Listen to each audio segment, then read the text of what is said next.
My beloved child, before you hasten to take another step, I want you to quiet your heart and let the noise around you fall away. For there are moments that cannot be discerned through haste, but only received by a spirit that reverently listens. I am speaking to you of an hour not fashioned by human design, nor imagined by your emotions, but a moment inscribed within my intention long before you drew your first breath upon the earth. Do not treat it as a fleeting sign and allow it to pass through your life unnoticed. For what I am opening in this season is not a passing inspiration, but an appointed door. As it is written, to everything there is a season, and a time to every purpose under heaven. Ecclesiastes 3:1. Therefore, what is coming upon you is not coincidence, but the meeting point between promise and timing, between what I have spoken and the day I have chosen to set it into motion. For this reason, I am not calling you into fear, but into awakening. There were seasons when you were taught to wait, to take root quietly, to allow me to refine the hidden parts of you unseen by others. Yet there are also seasons when I command your soul to rise, to respond, to move in obedience without hesitation. This is one of those seasons. Do not mistake the previous silence for meaningless delay, for not a single day of your life has slipped from my hand.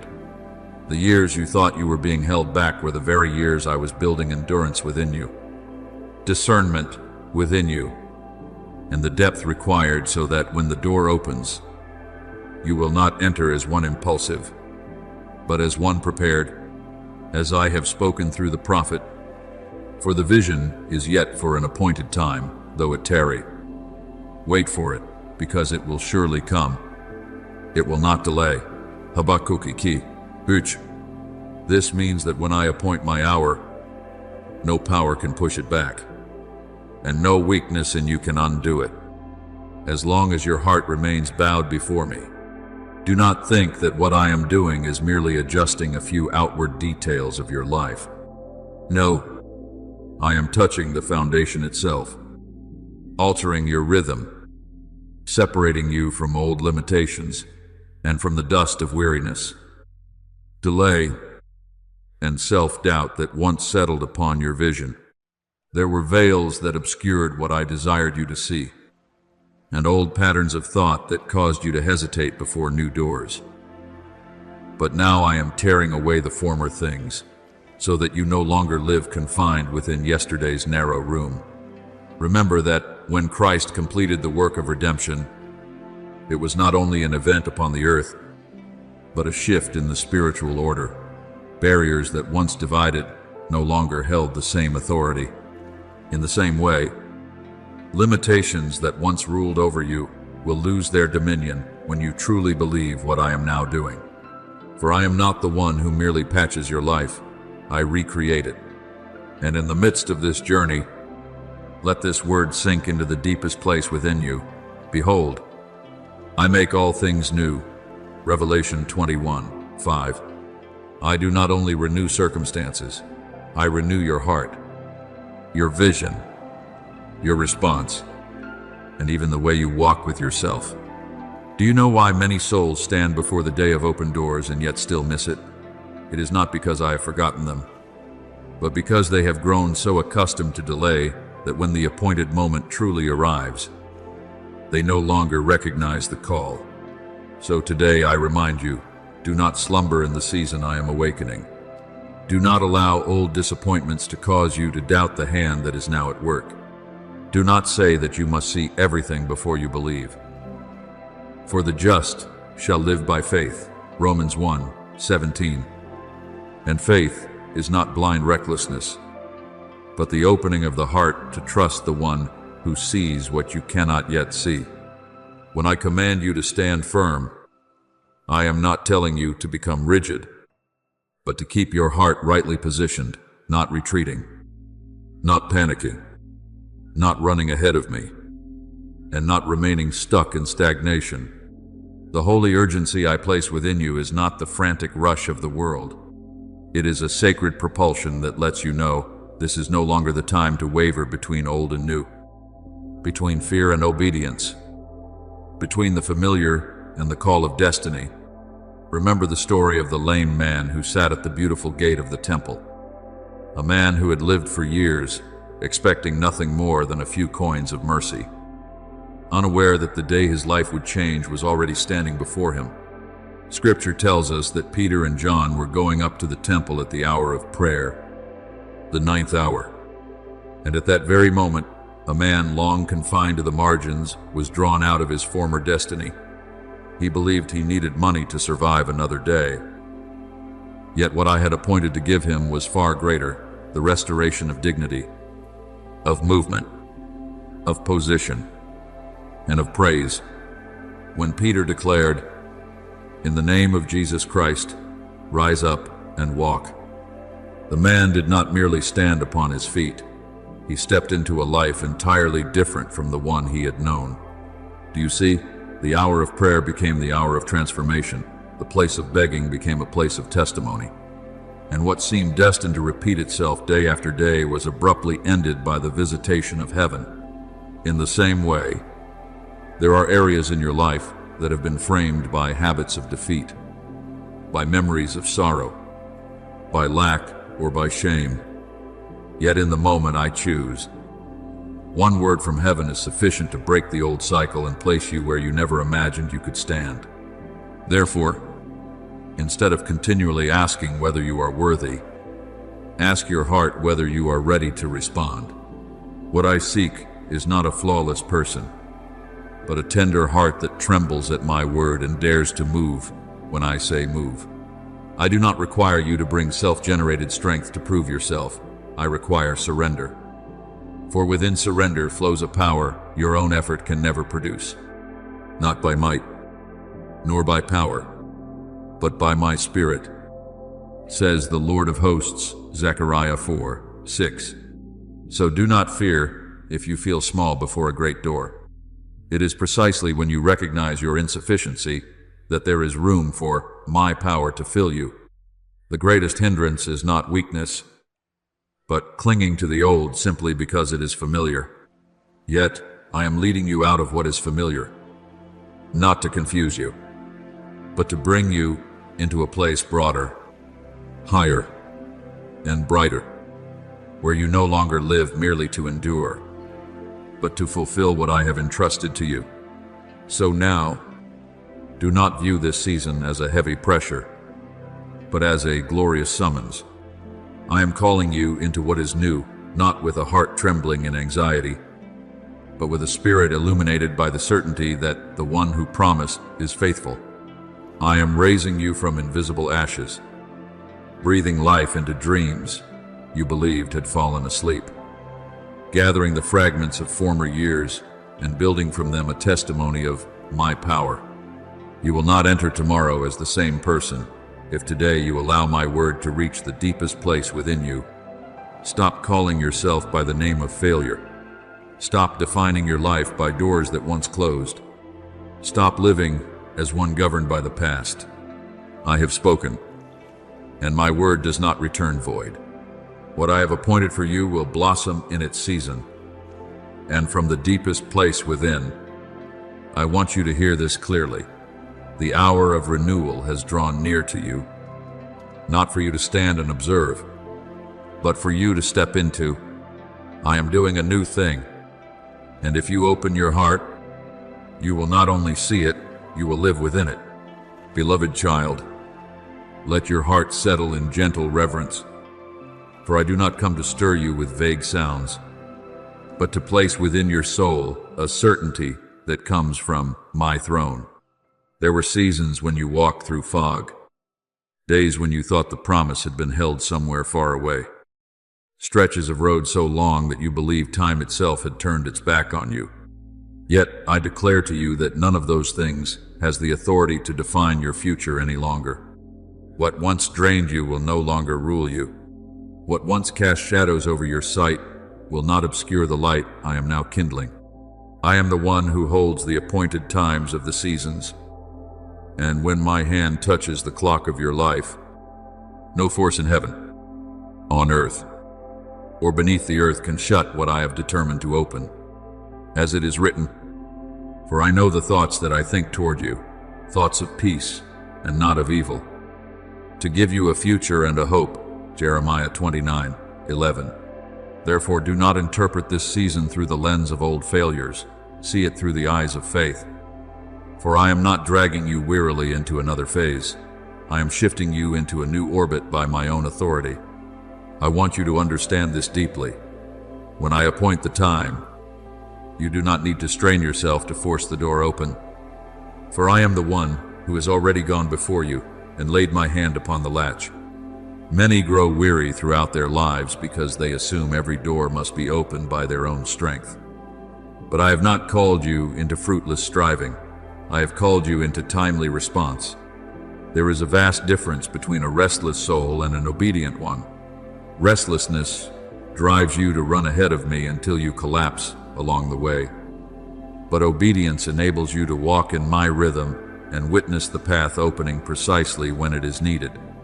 Therefore, I declare that this is not merely a shift in atmosphere around you, but a decree released over your journey, a decree that dry pathways be made clear, that the sluggish rhythm which once weighed down your years be broken, that the position which rightfully belongs to you no longer remain concealed, and that what I buried within you like seed rise from the soil and stand in the light.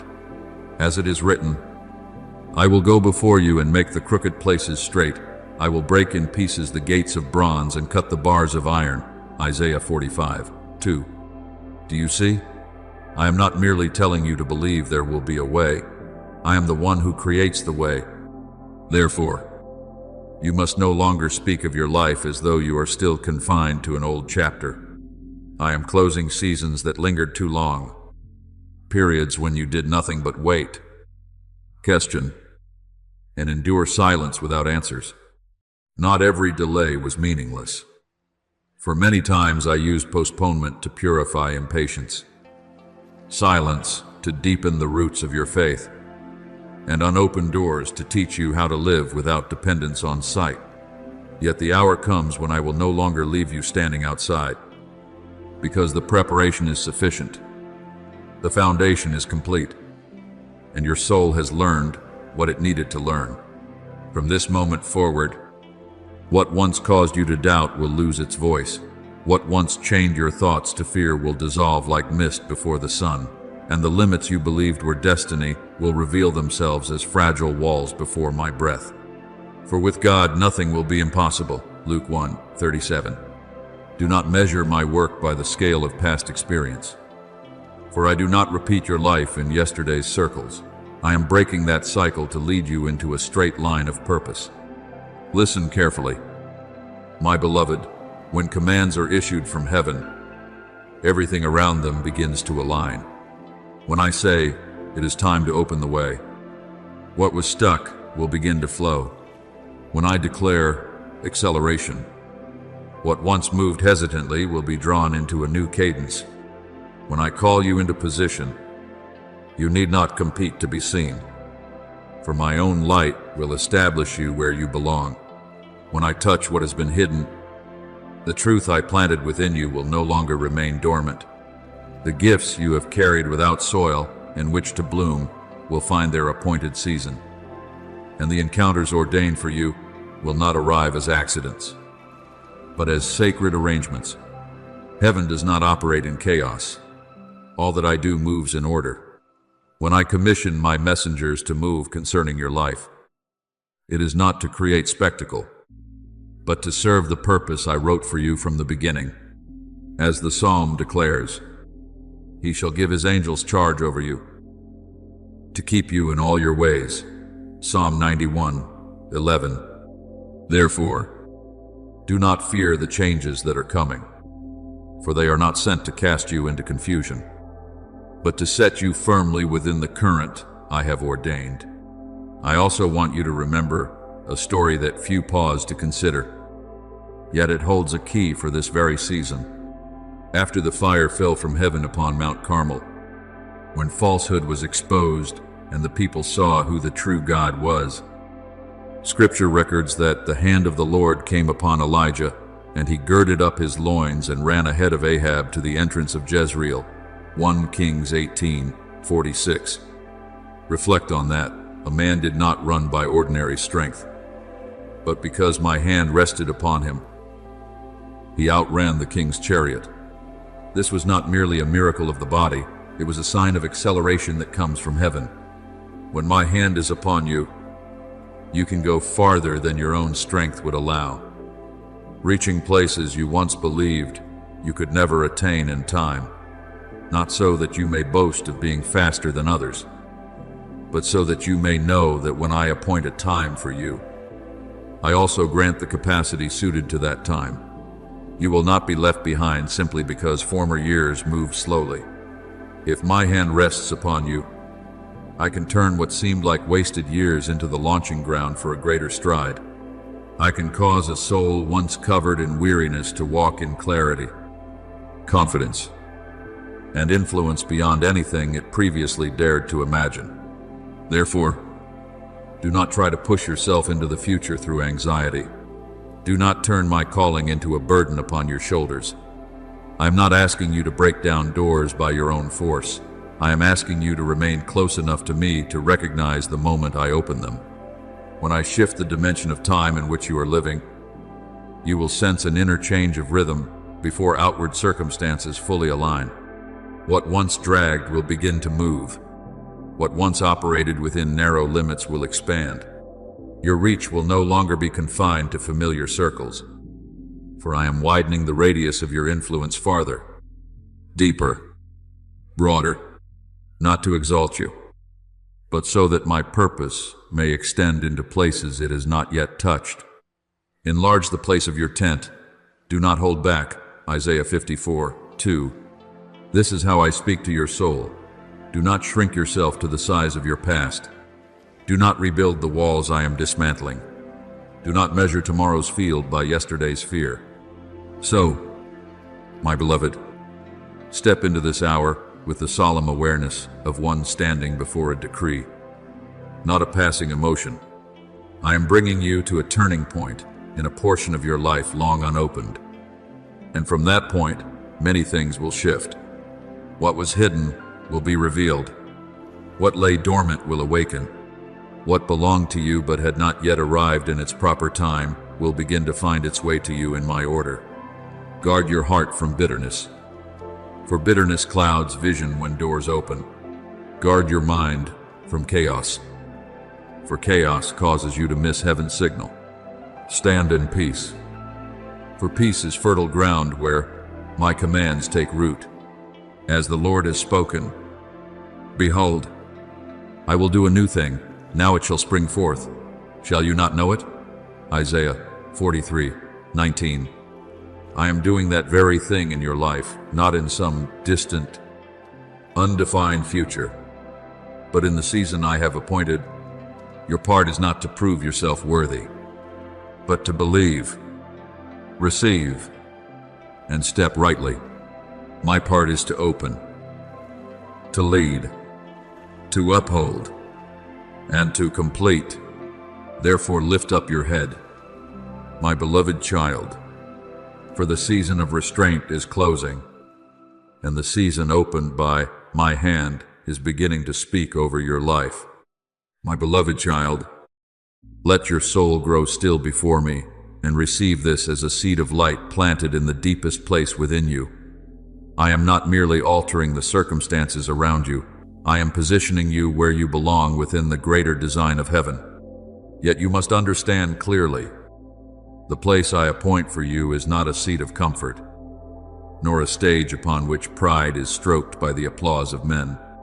It is a sacred standing, a strategic placement within the flow of my purpose for an entire generation.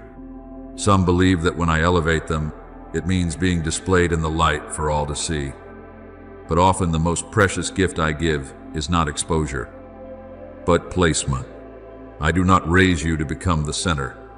I set you in position so that my will may be fulfilled through your life.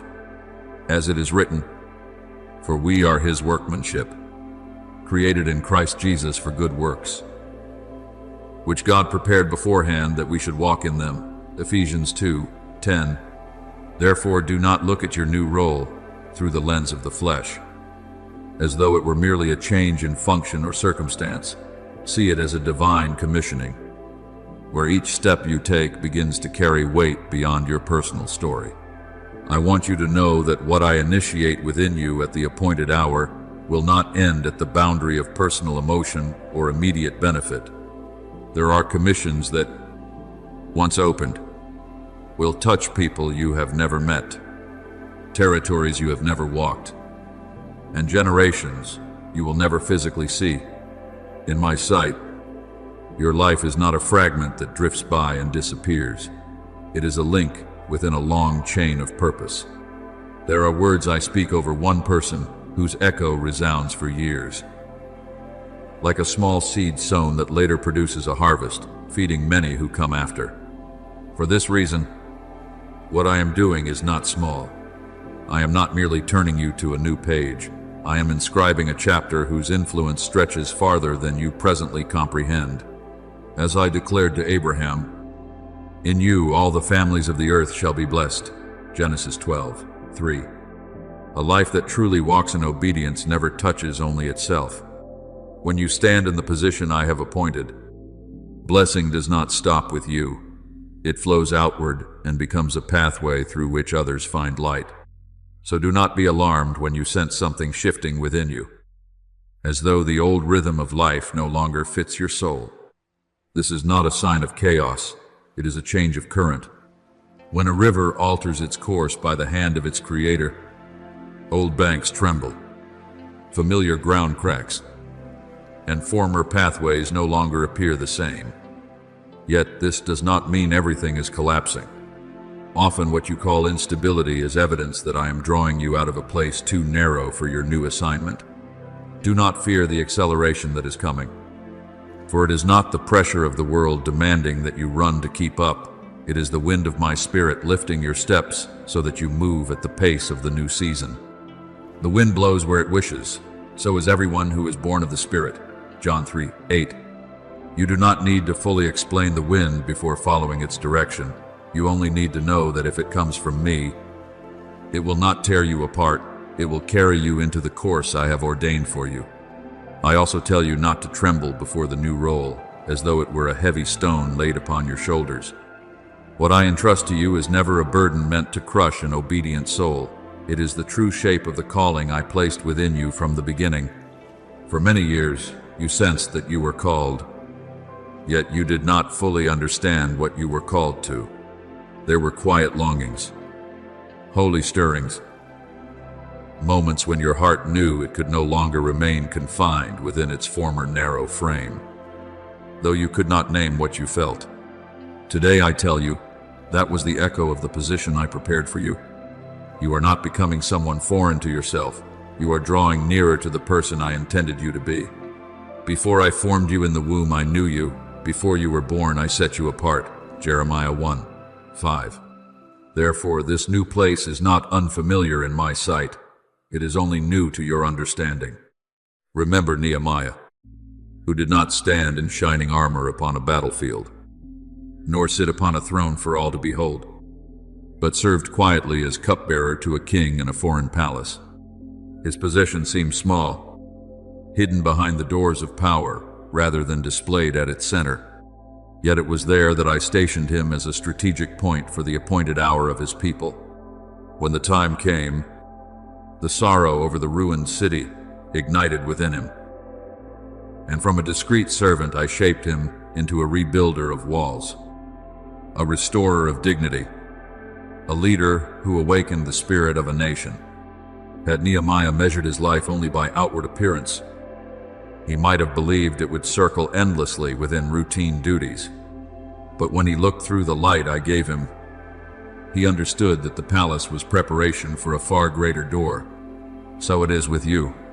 Do not despise what I am forming in secret, and do not belittle the position into which I am moving you, simply because it differs from human expectation.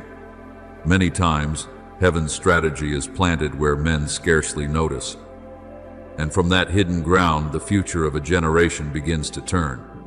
Therefore, stop asking whether you are strong enough to carry what lies ahead, and begin asking whether your heart is supple enough to obey.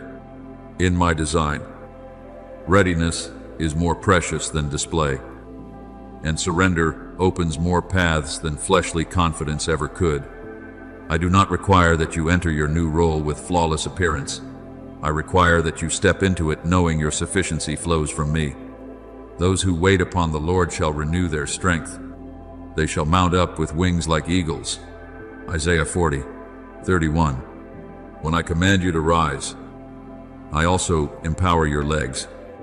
When I call you to readiness, I am already adjusting your inner life. When I send you forward, the ground before you has been measured by my hand. Do not turn my summons into a private anxiety. Do not put on tomorrow's armor when I am teaching you today's step. Every command I give carries grace sufficient for its fulfillment. So now, my beloved, I speak with the solemn authority of the one who holds time and appoints seasons. Rise above every low thought that once caused you to shrink. Prepare your heart as one who stands before a true threshold. Move forward, not in the cry of fear, but in the calm assurance of one who has heard the Father's voice. What approaches is not chaos to consume you, but the right current to bring you into the right place. What increases is not pressure to suffocate you, but a holy wind lifting your steps into a new orbit. What opens before you is not a strange burden, but the position for which you were born. Therefore, do not bow to the feeling of smallness. Do not retreat because you believe yourself unready. If I have called you, the call itself carries the power to accomplish what it demands. Hear my words as a trumpet awakening your soul. Stand firm in faith. Prepare yourself as one set apart, and walk as one upon whom my hand rests. For your place is opening, and once you enter it with me, your life will no longer revolve in old cycles, but will move within the living purpose I have ordained for this generation.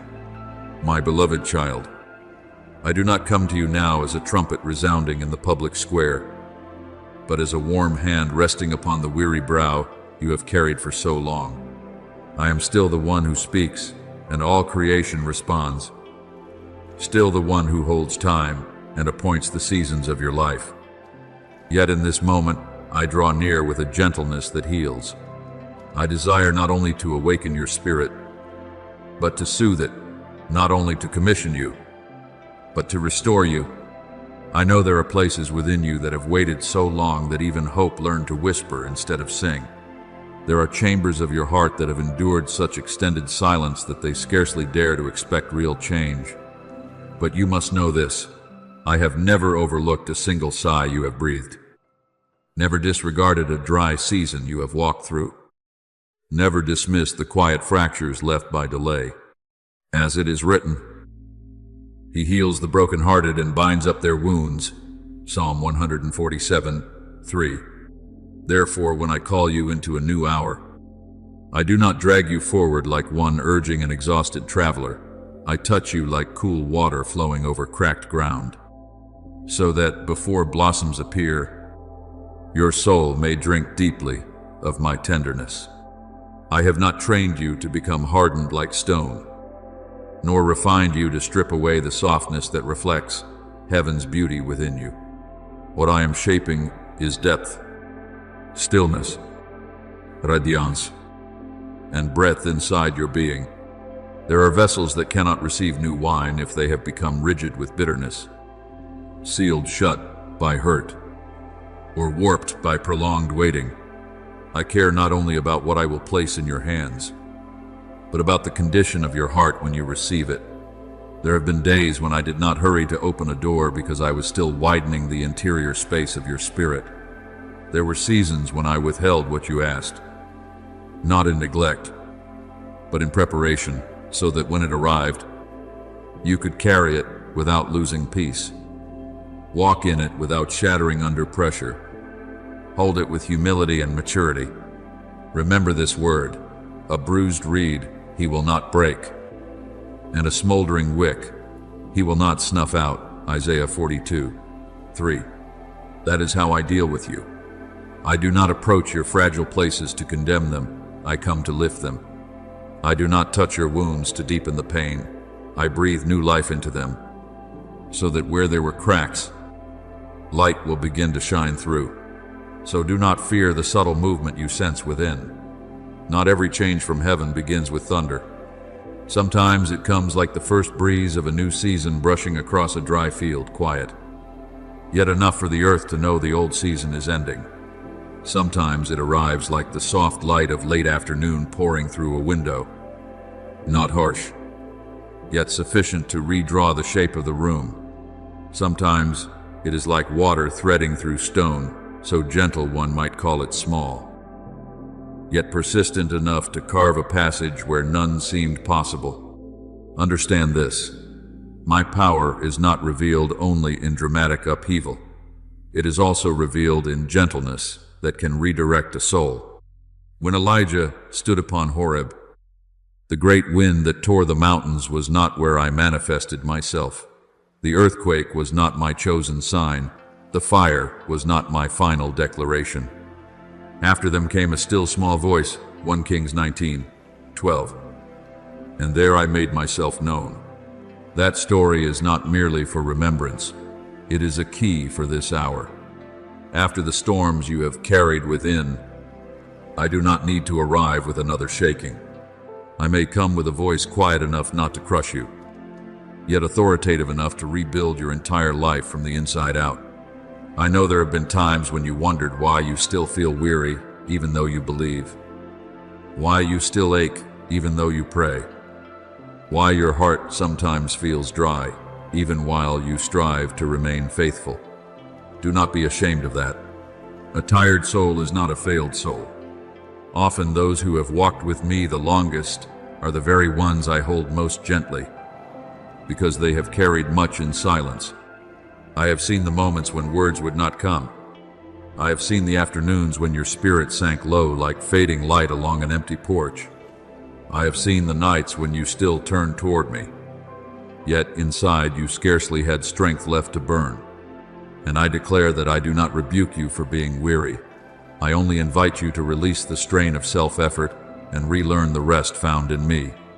Come to me, all who labor and are heavy laden, and I will give you rest. Matthew 11:28. That promise is not addressed to some distant crowd. Today, I speak it personally to you. Rest does not mean abandoning the journey. Rest means allowing your heart to cease its panic, your breath to slow, your soul to remember that I am the source, and you are not required to rescue yourself from every delayed season. For this reason, when I speak of the appointed time set over your life, I do not want you to imagine it as a whirlwind hurling you into new pressure. This is also the hour in which I heal the way you enter your future. I do not only open doors before you, I cleanse the dust of former corridors still clinging to your memory. I do not only call you forward, I lift from your shoulders the weight of days that once caused you to doubt your worth. Many step into a new season while still carrying the wounds of the old, and so they cannot fully receive what is new because they fear it will disappear. I do not desire that for you. I want you to move like water flowing from a deep spring, quiet yet certain, like dawn that does not wrestle with the night, yet steadily causes darkness to retreat, like a tender branch after winter. Not loud yet undeniable proof that life has returned. Those who wait upon the Lord shall renew their strength. Isaiah 40:31. New strength is not only strength to run farther, it is strength to trust again, to soften again, to open your heart again after seasons that tempted you to close it. So, my beloved, do not fear if you have felt more sensitive, more reflective, more easily moved by my voice lately. This is not weakness. It is the shedding of hardened layers so your heart may live again. I am making your soul like soil after the first rain of the season, no longer brittle, no longer cracked, but tender enough for my seed to take root. I am making your inner life like a lake at dusk, no longer stirred by every noise. but calm enough to reflect the heavens. I am causing my voice within you to become like water through stone, unforced, unshouted, yet unstoppable. And within this gentleness, the prophetic authority of the appointed hour remains intact. I am still the one who sets the day, the hour, and the season over you. I am simply allowing you to feel that the same hand that can part seas is the hand that wipes tears. The same voice that commands doors to open wide is the whisper that steadies your trembling soul. Therefore, lay down unnecessary defenses and allow your heart to be healed, even as you are called forward. For I am not only preparing you for the great door ahead, I am preparing your heart to cross its threshold while preserving the holy softness that makes you truly mine. Now, in this stillness, filled with light, I want you to receive one final truth. You have not been left behind. You have been kept warm for the proper time. You were not forgotten in the waiting. You were being deepened to hold something greater. You were not destined to remain dry. The spring has been finding its way back within you. And when I cause the new portion of your life to begin moving, it will come not only with the command of the one who governs time, but with the gentle breath of a father over his beloved child. So, remain seated a little longer in my presence, allowing your heartbeat to relearn the rhythm of peace, your breathing to relearn the cadence of trust, your soul to remember that heaven's power does not only lift you upward, it gathers you close. From that place, when I call, you will rise not as one who merely survived a storm, but as one healed by the very one who walked with you through the longest night. My beloved, let me place this image within you slowly. Like a slant of evening light leaning through a window, your soul is like a garden that has passed through many seasons of weather and many seasons of tears. There were beds of flowers that once burst forth so beautifully that even you were surprised by what I had planted within you. Stretches of soil once tender and green, convincing you that everything would continue to grow in peace. Yet there were also corners that dried quietly beneath the heat of waiting. Vines of fear that crept across places meant to remain free. Shadows cast by unanswered prayers and unresolved questions. Through the years, you have tried to tend that garden with your own hands, pulling weeds, turning soil, preserving what remained alive, and at times you reproached yourself for the tangled places, the barren patches, the areas that did not bear fruit as you hoped. But hear this clearly. I have never looked upon your garden with condemnation. I see it as the gardener sees it, aware of every layer of earth, every hidden root, every seed buried so deeply that even you forgot it was there. As it is written, I, the Lord, keep it. I water it continually, lest any hurt it. I keep it night and day. Isaiah 27:3. Even when you believed you were tending a solitary field, not one night did I turn my gaze away from the soil of your soul. What I now release upon you is not a violent storm to frighten you, nor a torrent meant to sweep away what remains fragile. It is like a gentle rain arriving at the appointed hour, falling without harm, yet penetrating deeply and steadily enough to awaken what lies dormant beneath. Some miracles come with thunder that shakes mountains, but others arrive like quiet rain, soaking into the ground through the night. And only at dawn does one realize the field has changed. The 9th hour I have set over your life carries that same gentleness. It does not push you into fear, it softens the ground of your heart. It does not overwhelm you, it moves into the unseen roots beneath the surface. It does not force life to erupt with noise, it whispers to the seed that it is time to awaken. As I have spoken, I will pour water on the thirsty land, and streams on the dry ground. Isaiah 44:3. This promise is not only for deserts beyond you, but for those inner places once cracked by long waiting. I do not condemn those dry regions. I water them. I do not recoil from the tangled memories and fears. I untangle them with the patient hand of a father. I do not turn away from the heavy portions within you. I bend down to lift them. For what I do is not driven by the clamor of circumstance, but by the right timing of love and the unfolding of my design. Do you know why at times you feel most exhausted? It is not only because the journey has been long, but because you tried to be the sole gardener of your own soul. You examined every leaf, worried over every sprout, grieved each withered branch, and concluded that if some corner failed to bloom, you must have failed as well. Yet I never placed upon you the burden of saving the entire garden within. I simply invited you to open the gate and let me enter. There are roots buried too deep for your hands to reach, stones lodged too firmly for your strength to lift, seeds you assumed were dead that you do not possess the power to revive. Only I can do these things. Only I know when to prune and when to leave untouched, when to water and when to wait, when to summon spring and when to allow winter its work. He determines the number of the stars. He calls them each by name. Psalm 147:4. If I remember every star in the heavens, would I forget a single fragile shoot within your heart? So stop judging yourself with the harshness born of fear. Unopened buds are not proof of worthlessness. Sometimes they are simply waiting for their appointed season, and that season is nearer than you imagine. Let me remind you of a story whose beauty many overlook. When dispute arose over whom I had chosen, Moses was instructed to place the staffs of the tribes before me in the sanctuary. Each staff was merely a dry branch, severed from its root, lifeless by every human measure. Yet by morning, Aaron's staff had not only sprouted but blossomed and borne almonds.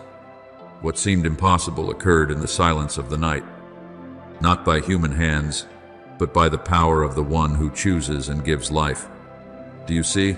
I am the God who makes dry wood bud, who turns what appears finished into living evidence of my selection. There are areas within you that you have labeled late, ruined, beyond hope. I do not name them as you do. If my hand rests upon something, it can break forth even where only barrenness was expected. Therefore, do not be ashamed of what once withered in you. I do not use that withering as a sentence. I use it as the stage upon which my restoring power becomes unmistakable. And my beloved, when my gentle rain begins to fall, life does not always appear instantly on the surface. Sometimes roots awaken first. Sometimes the soil must soften. Sometimes hardened layers must gradually dissolve. Sometimes the weeds of anxiety must be pulled up handful by handful. This does not mean nothing is happening. It means much is occurring beneath what your eyes can see. A seed buried in darkness is not dying. It is preparing for a new form. Those who sow in tears shall reap with songs of joy. Psalm 126:6. I know you have sown through tears, remained faithful in seasons without visible fruit, continued praying when echoes seemed silent. I have seen it all. Not one tear has fallen uselessly upon my ground. Many times those very tears became the first moisture that softened soil you thought had sealed shut forever. So I invite you to stop viewing your soul as a flawed structure deserving rebuke, and begin seeing it as a garden tended by the one who knows which season belongs to which plant, what light each tender shoot requires, how much water each type of soil can bear. You need not panic because everything does not bloom at once. In my garden, some flowers open at dawn. Others release fragrance at dusk. Some seeds lie still through cold months and then suddenly rise when the appointed rain touches them. I do not measure life by human speed. I measure it by perfect timing. He has made everything beautiful in its time. Ecclesiastes 3:11. That is not a vague comfort, but the rhythm of my work. What I am doing within you is neither delayed nor late. It is unfolding according to heaven's clock, and because it is rightly timed, it does not need noise to prove its importance. So now, breathe more slowly and allow your heart to rest in this truth. I do not come into your garden searching for new reasons to accuse you. I come to water it. I come to trim away vines that never belonged to you. I come to lift branches that have grown heavy. I come to summon light into corners long forgotten. I come to whisper to fragile roots that they have never been abandoned beneath the soil. And when you sense within yourself a softening, a quiet warmth, a slender yet real thread of hope, do not dismiss it. That may be the rain I promised. That may be the moment when seeds you believed had no future begin to stir in silence. Let me tend the rest. Let me be the gardener of your soul once more. Then you will see. What was dry will grow moist again. What was tangled will open. What was heavy will grow lighter. And your entire garden will be changed not by a violent storm, but by my timely gentleness, the gentleness that carries power strong enough to awaken what has long slept.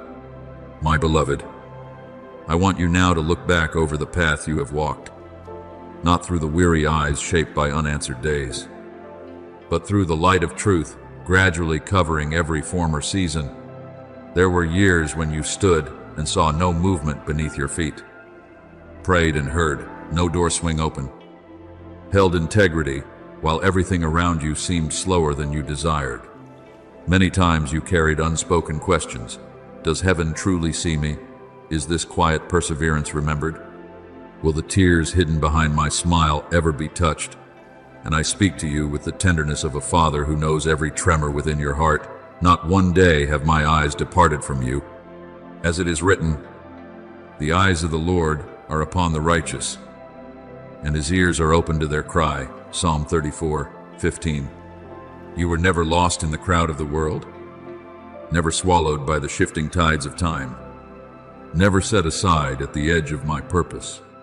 Even when you could not discern my footprints beside yours, I was there, silently bearing what you believed you carried alone. I know there were seasons when you walked as one navigating through early morning mist, each decision heavy, every turning weighted with fear of choosing wrongly, straying from the path, or spoiling something sacred. There were nights when you lay still, while inside you felt like a sky thick with unfallen rain, emotions gathering without forming complete prayers. There were moments when you felt so small that your inner voice seemed to dissolve into vast emptiness, unheard and unseen. But let this truth settle into the most wounded places within you. I do not measure you by outward composure. I look into the hidden chambers of your heart. Man looks at the outward appearance, but the Lord looks at the heart. 1 Samuel 16:7. I have witnessed the battles no one else knew. I have seen your faithfulness on days without applause. I have watched you continue stepping forward when strength was thin. Before me, that is not small. Many remain steady only while light shines upon them. But you have learned to stand when promise alone illuminated your path. Therefore, when I say that you are ready, I do not speak as the world speaks. I do not declare you ready because you no longer tremble, no longer fear, no longer carry places that still require healing. I do not wait for you to become flawless before naming a new season over your life. If I used only those who never shake, very few would be chosen. If I opened doors only for those who consider themselves complete, grace would no longer be grace. I call you ready because through seasons you did not understand. You did not release my hand. I call you ready because when you might have closed yourself off, you chose to remain tender instead of hardened. I call you ready because you have learned a lesson that many strong in the flesh never learn, the lesson of being led. As it is written, God resists the proud, but gives grace to the humble. James 4:6. It is this softness, not outward certainty, that makes fertile soil for what I am about to plant. Hard ground may preserve its surface, but it cannot receive seed. Soil softened by rain opens to welcome life. Remember Hagar in the wilderness. driven into a place without visible path, carrying her child in the bitterness of one who felt pushed outside a greater story. That desert held nothing but sun, sand, and the limits of human strength. She laid her son down and withdrew a distance, unable to watch what she feared would come. It was the picture of a soul at its end, a heart that could do nothing but weep. Yet in that place, when every visible hope appeared sealed, I called to her from heaven and opened her eyes to see a well nearby. She named me El Roy, the God who sees, because she realized that even in the wilderness, she was never invisible before me. My beloved, that story is not merely an ancient memory, it is testimony for you today. There have been seasons when you, too, sat in a desert of unanswered questions and wondered whether you had been forgotten. But I remain El Roy, the one who sees. I see before you speak. I see when you can only sigh. I see even when your faith feels incomplete. And if I opened a well for Hagar in the wilderness, I know how to open a spring for you in the place you once thought was only barren ground. So stop interpreting your tender heart as weakness. The world teaches that survival requires hardness, walls, and stone-like defenses to avoid further pain. But I did not create you to become cold stone. I formed you to be soil that receives rain, a garden that bears fruit, a heart that responds when I touch it. A wounded soul that remains soft before me is more precious than a soul that believes itself strong, yet has sealed every entrance. What pleases me after all these years is not that you never grew weary, but that in your weariness you did not choose bitterness as shelter. I call you ready not because you understand everything, but because you still allow me to teach you. Blessed are the meek, for they shall inherit the earth. Matthew 5:5. The meek are not weak and undefined. They are those strong enough to place their strength under my direction. And you, through many fractures yet refusing to close your heart, are stepping into that very beauty. So the new season I am opening does not require you to enter wearing armor forged from artificial perfection. I do not need you to prove your worth through achievements, polished appearances, or an image without blemish. I call you to step forward with the honesty of one who has been formed through silence, through waiting, through nights no one else understood. Those seasons were not wasted. They sent your roots deeper. They trained your eyes to look beyond surfaces and to discern my presence. They taught you that true strength is not found in gripping everything tightly, but in being held by me. God is not unjust to forget your work and the love you have shown for his name. Hebrews 6:10. Not one faithful year has been misplaced in heaven's record. Not one trembling step you took in obedience has gone unnoticed. I have gathered every seed of surrender, every tear of endurance, every imperfect yet sincere prayer, and I am weaving them into the next unfolding of your life. Now, my beloved, let your heart rest in this assurance. You have been prepared not by the harsh standards of fear, but by my gentle and profound design. I have not only seen what you endured, I have seen who you became through it. You do not enter this new season carrying only scars. You step in with depth, with a softened spirit, with eyes trained to seek me in darkness, with a heart that understands that sometimes the greatest strength is remaining tender in a world that urges you to harden. So do not hesitate when I call you forward. Do not shrink back when I invite you to receive what is new. That softness within you is the most fertile soil for the rain I am releasing. The places once wounded yet not turned to stone will be the very ground where new growth rises quickest. Lift your head, my beloved, for I have seen you, guarded you, prepared you, and now, with a father's love and the precision of the one who appoints seasons, I tell you, you are ready to bloom in the time I have ordained. And now, I want you to see yourself through another image, not to trouble you, but to reveal how I am working in your life. You are like a vessel that has weathered many storms and was drawn ashore for rest. To outside eyes, the hull appears intact, standing quietly as though nothing remarkable has occurred. But I know every fiber within the marks left by wind, the fatigue from long voyage, the grooves carved by nights spent resisting the pull of sinking. I do not deny those marks. I see them. I understand them. I do not regard them as signs of ruin, but as testimony that you have traveled farther than you realize. When you pass through the waters, I will be with you, and through the rivers, they shall not overflow you. Isaiah 43:2. If you crossed former waters, it was because I was there.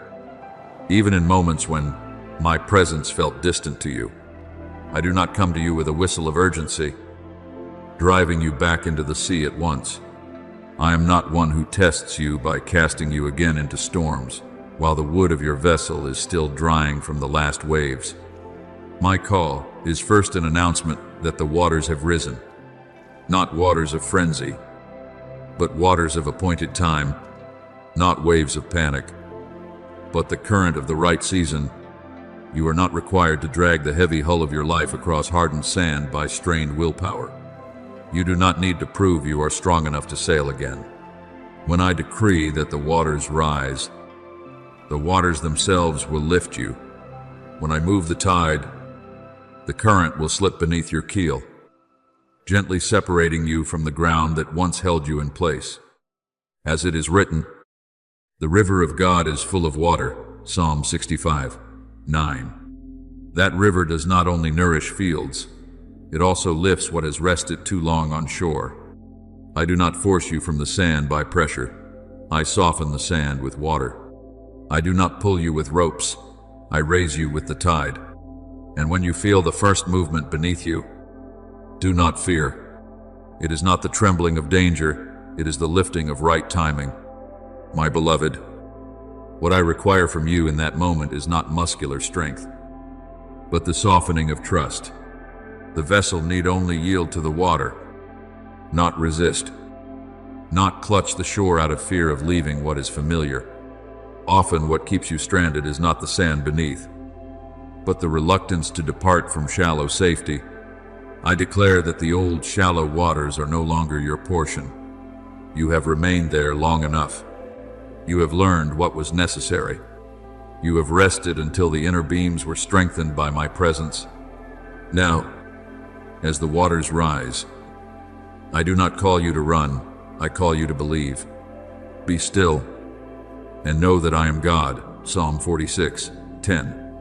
That stillness is not passivity. It is the posture of a soul aware it is being lifted, not pushed.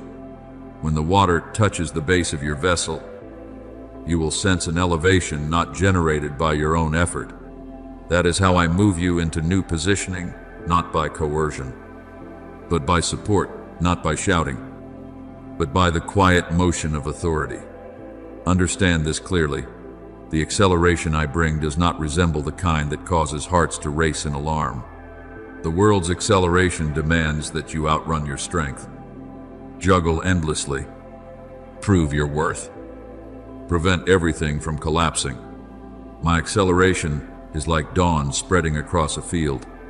The sun does not shout for crops to grow, it simply shines, and growth unfolds in proper rhythm. When I accelerate your life, you will not feel shoved. You will feel relieved of unseen weight. As it is written, my yoke is easy and my burden is light. Matthew 11:30. If what you believe comes from me leaves you breathless with strain, you have mistaken my rhythm. For when I open many things at once, I also enlarge your heart to contain them without fracture. When I place multiple opportunities before you, I also infuse peace within you so that you may step without confusion. You will recognize heaven's acceleration by signs, unlike worldly pressure. You will walk more, yet not feel drained. You will accomplish more, yet retain inner rest. You will receive more, yet not be overwhelmed by responsibility. This will not occur because you have suddenly become extraordinary, but because you are no longer relying on yourself alone, not by might nor by power, but by my Spirit, says the Lord. Zechariah 4-6. When my breath moves through you, it does not exhaust you, it lightens you. Just as a vessel once afloat no longer drags against sand but is carried by the current beneath, so friction decreases and weight is distributed. You remain the same vessel, yet the environment has changed. It is this new environment, an atmosphere of grace and right timing, that makes movement feel natural again. If at times you feel unsettled because several doors open at once, do not assume you are about to be swept into disorder. Remember the disciples who fished all night and caught nothing, yet at my word, cast their nets once more. The catch was so abundant the nets nearly tore. That was acceleration born of timing, not of their previous striving. They did not change their skill, they changed the voice they obeyed. In the same way, when I say the waters have risen, you need not alter your nature, you need only yield to my rhythm. At the appointed hour, emptiness can turn to abundance in a single moment. So, my beloved, cease dragging yourself across the sand with weary determination. Stop interpreting the scars along your hull as proof that you can no longer sail. Those marks are not weakness, they are the record of survival and growth. I, who was with you in every surge of past waves, now tell you, the water has risen enough to carry you. You do not push yourself into the sea, I bring you. You do not force acceleration, I release light that causes all things to unfold in proper cadence. Keep your heart soft, like wood sensing the touch of water beneath it. Trust the unseen lift supporting you, and allow me to complete the rest. When you enter acceleration born of my breath, you will no longer live by strain but by support. That is how I lead you into your place gently, firmly, at the right time, and in peace. My beloved, I now seal this commissioning not as a fleeting echo, but as an imprint upon your soul. The hour has come for you to step into your inheritance, not an identity you manufactured, not a position you fought to secure, but the portion written into your story before time began its counting. Do not look back as Lot's wife did toward what was left behind and become frozen between past and promise. For the past is no longer your ground. Do not allow former limitations to continue naming you. Do not shrink your spirit to fit a season I have closed. Those who are led by the Spirit of God are sons of God, and if children, then heirs. Romans 8:14. See, you are not surviving scraps. You are entrusted with a portion. Understand this clearly. Inheritance is not privilege for display, but stewardship for purpose. When I say you were born to stand in your appointed place, I do not speak of worldly rank, but of precision within. My design, some live beneath their calling because they hesitate to receive what I have placed within them. They reduce themselves to fit former expectations, to avoid discomfort, to escape the weight of assignment. But you were not formed to hide behind others. You were not shaped to follow worn paths indefinitely. You were crafted to step first where I open the way. Be strong and courageous, for you shall divide this land as an inheritance. Joshua 1:6. I spoke that to Joshua when he stood at the Jordan, facing the memory of a previous generation and the uncertainty of a waiting people. He was not called to repeat Moses, he was called to lead into promise. Likewise, you were not born to linger in yesterday's shadow. You are called to cross the boundary and claim the ground I have prepared. You will open the way first for yourself, because often the greatest barrier is not external but internal. When you dare to believe that I have truly placed you within your inheritance, you will stop diminishing yourself out of fear of failure. When you receive the authority I entrust to you, you will no longer seek permission from fear in order to move forward. Authority is not domination over people. It is governance of your own soul in my light. It is the capacity to bring order into chaos and peace into confusion. I have given you authority, Luke 10:19. That authority is not for self-exaltation. It is so you may tread upon what once trampled you. When you stand firmly in what I assign, the generation after you will walk upon ground already cleared. The souls I send to you will discern the path more clearly because you dared to take the first step. The spiritual territories entrusted to you will no longer remain barren, for someone has accepted the responsibility to tend and guard them. Remember David when he was still a shepherd boy in the wilderness. He did not call himself king. He was faithful over a small flock. Yet when my appointed hour arrived, he could no longer remain among the sheep. The oil poured upon his head was not ornamental. It announced transition. Though Goliath still stood before him, though mockery echoed around him, though years of waiting lay between anointing and throne, David did not return in his heart to his former identity. He knew who he was before me. In the same way, my beloved, there may still be challenges ahead, but do not let them erase the seal I have placed upon you. You were not born to live under the definitions of others.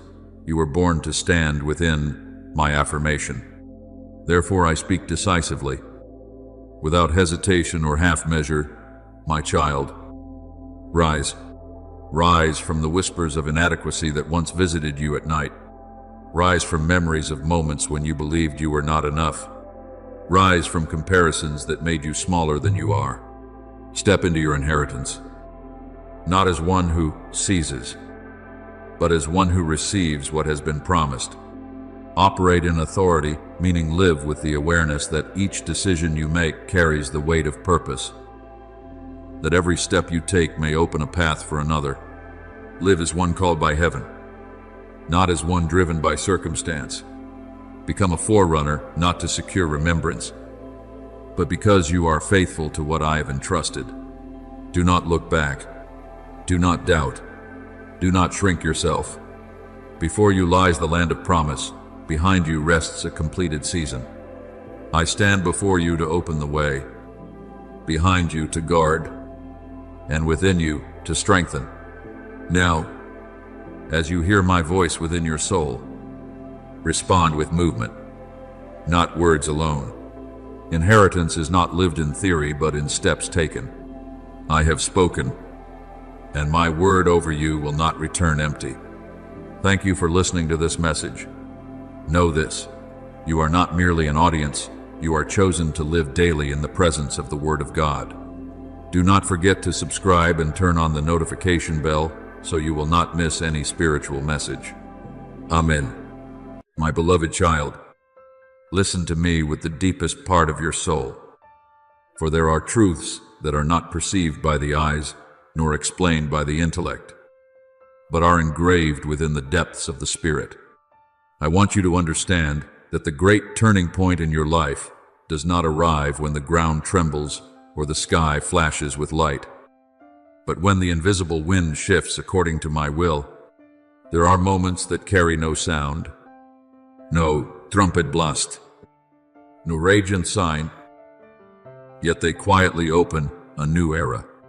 It is like the hour before dawn, when the horizon has not yet blushed with light, yet the darkness has already begun to withdraw, and the morning has set out from a place you cannot see. He changes times and seasons. He removes kings and sets up kings. Daniel 2:21. And such a change of season does not wait for human agreement, but flows from my eternal purpose. I often begin what is new with a gentle touch. Before you see a door swing open, you will feel your heart grow lighter before circumstances visibly shift. A hope without a clear source will rise within you like an underground spring. That is how I signal to you that I am at work. The wind blows where it wishes, and you do not know where it comes from or where it goes. John 3:8. And in the same way, my movement is not confined by your understanding. You may not yet see the rain, but I have already sent moisture into the soil. You may not yet hear thunder, but I have gathered the clouds above. What I accomplish in stillness is no less powerful than what I perform in the midst of a raging sea. There are seasons when you believe you are standing in the same place. Yet in truth, you have crossed into new territory. Change is not always announced with explosion or spectacle. Often it is like a seed quietly splitting beneath the earth. No one applauds that hidden moment. Yet that moment determines the harvest to come. The seed sprouts and grows, though he does not know how. Mark 4:27. Do you see? Life begins where your eyes cannot observe. Therefore, do not wait for dramatic signs to believe that I am moving. Let your soul discern the shifting rhythm of heaven, even within the silence. I remember the account of Elijah on Mount Horeb. After the days of windstorm, earthquake, and fire, I was not found within those dramatic displays. Yet when a gentle whisper passed by, Elijah perceived that I was there. My presence does not need spectacle to prove its authority. In the same way, when I lead you into a new season, I do not always shake everything around you. I simply touch your heart. And when your heart changes rhythm, all else will follow. Do not mistake silence for absence. There are works I accomplish in secrecy that become the very foundation for the greater things you will later witness. You often search for signs with your eyes, but I desire that you learn to discern with your spirit. Before the sea parted for the people of Israel, before Joshua stepped into the promised land, promises had already been planted in their hearts for many years. Be strong and courageous, for the Lord your God is with you. Joshua 1:9. The shift began with my words spoken into their minds long before their feet touched new ground. In the same way, I have already whispered to you about what you are about to enter, even though you have not yet seen it take form. Remember Naaman, a commander of great authority yet afflicted with leprosy. He expected a dramatic miracle, a grand display of power. Instead, I instructed him quietly to go down to the Jordan and wash 7 times. In that simple and unremarkable act, healing came. Do you see? My greatest works are often hidden within simplicity. The movement of heaven does not always align with human expectations. Yet when you obey in what seems small, I unfold what is great. Beloved, when I change seasons in your life, the first thing you will sense will not be explosive strength, but an unusual peace, the peace of God, which surpasses all understanding, will guard your hearts and your minds. Philippians 4:7. That peace is the sign that the wind has shifted. It is like parched soil suddenly sensing moisture seeping into its fibers. Even while the sky above still blazes with heat, your soul will know before your eyes can confirm. This is my gift to you, so that you will not be unsettled when circumstances do not immediately reflect what I have already begun. Do not fear quiet seasons. Do not assume that because you see no outward movement, I am inactive. Such seasons are when I reposition you. I arrange details you cannot perceive. I realign connections. I open doors from afar long before you approach them. The Lord goes before you, He will be with you. Deuteronomy 31:8. You never step into a new season that I have not already prepared. Therefore, when you sense a subtle shift in your spirit, when you find yourself no longer bound by old anxieties, when faith rises without visible evidence, know that I am redirecting your path. Do not wait for thunder to believe. Believe in the whispering wind. Do not wait for the sea to part before you move. Move when I speak, for it is within peace that I exercise absolute power. And when you look back, you will realize that everything began to change in the very moment you simply sensed the faintest stirring, yet it came from heaven. My beloved child, incline your heart toward me, for there are words that do not come to frighten you, but to awaken you from hesitation. There is a moment I appointed long before you knew you existed. And when that hour strikes, no latch will be able to hold the door shut. No darkness will be thick enough to conceal what I bring into the light. What I open, no one can shut. And what I shut, no one can open. Revelation 3:7. What was once sealed will unfold like a bud meeting the sun. What was hidden in silence will step into the open square. What was restrained will move forward without resistance. You may have believed that you needed greater strength, greater ability, or better circumstances to reach the inheritance promised to you. But I tell you the truth, the decisive factor is not in your hands, but in my intention. When I choose, no one can rewrite it. When I appoint the time, no one can delay it. When I call your name, no voice is powerful enough to erase you. Do not confuse the urgency of this hour with human pressure. I do not drive you by fear. I awaken you through precision.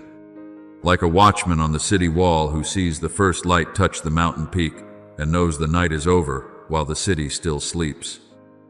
I see your dawn before you recognize it. The righteous will shine out like the dawn, and their salvation like a blazing torch. Isaiah 62:1. Therefore, do not step back. Do not withdraw. Do not slow yourself down. Stand as one who has received a command from heaven. Open your heart as one entrusted with a portion. Move forward as one who has already touched the light. This resolve does not arise from your striving, but from the season having shifted according to my will. You once thought you were not ready. You looked at what you lacked and questioned whether you were sufficient to carry what I promised. But I ask you, who placed the calling upon you? Who inscribed your name within the design? You did not choose me, but I chose you and appointed you. John 15:16. My choosing is not based on your performance, nor shaken by the weaknesses you have known. I do not wait for you to be flawless before granting authority. I grant authority so that you may grow into fullness within me. And once I have set my seal upon you, no circumstance can erase it. Remember Esther, the orphaned girl who entered a palace within a powerful empire. She did not seize the throne for herself. She was positioned at the appointed time. When danger threatened her people, Mordecai said, "Who knows whether you have come to the kingdom for such a time as this?" Esther 4:14. Do you see? My timing does not arrive by accident. It ripens according to a design woven long beforehand. Esther did not step forward by her own force.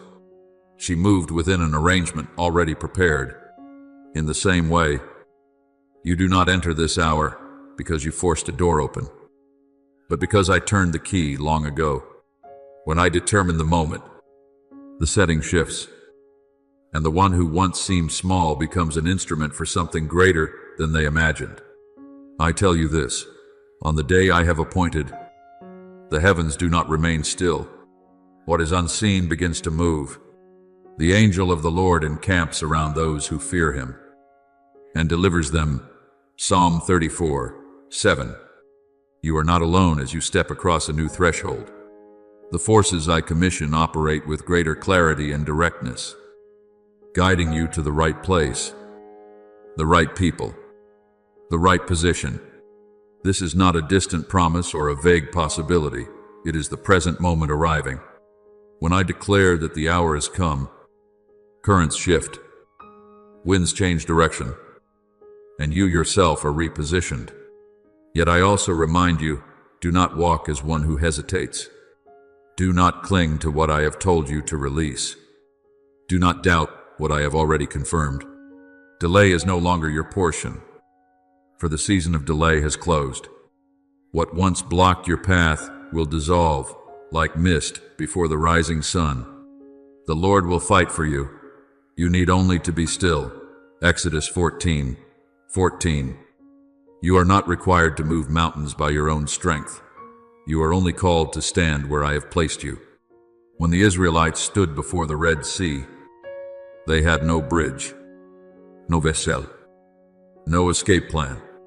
But when I spoke, The waters parted, not because they were powerful, but because the appointed time had arrived. Therefore, beloved, receive this hour with wholehearted trust. Let your heart open like a door whose bolts have just been removed.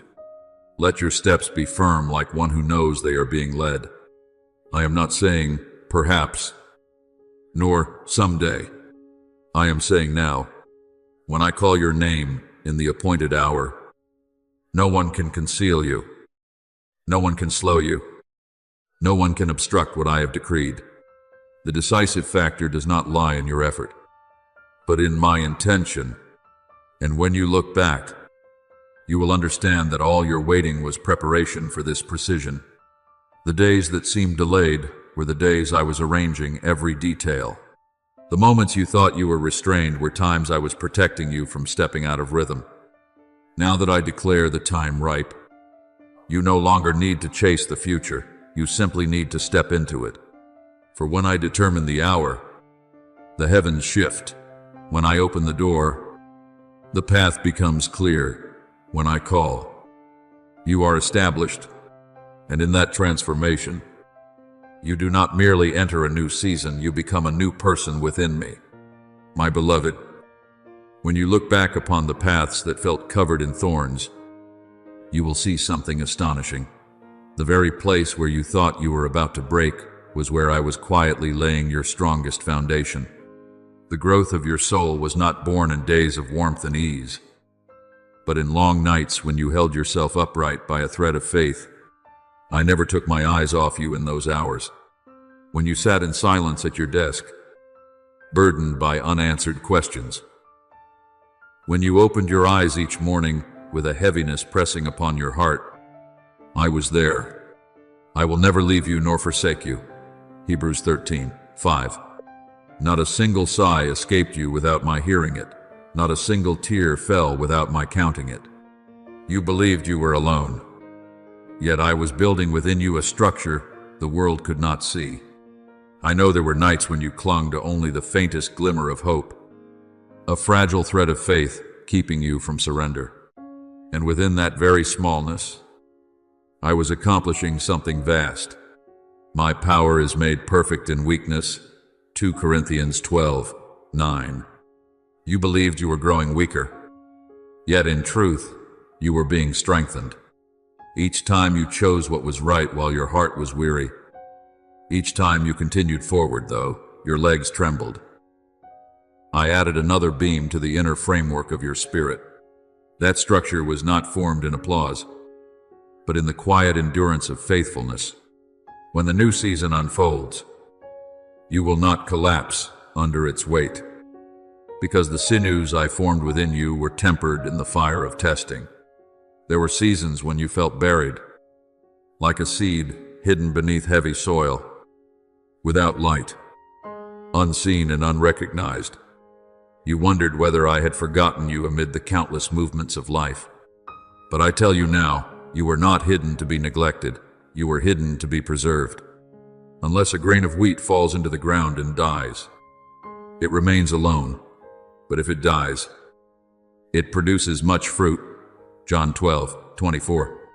The seed must remain in darkness before it reaches the light. Roots must deepen before the trunk can rise.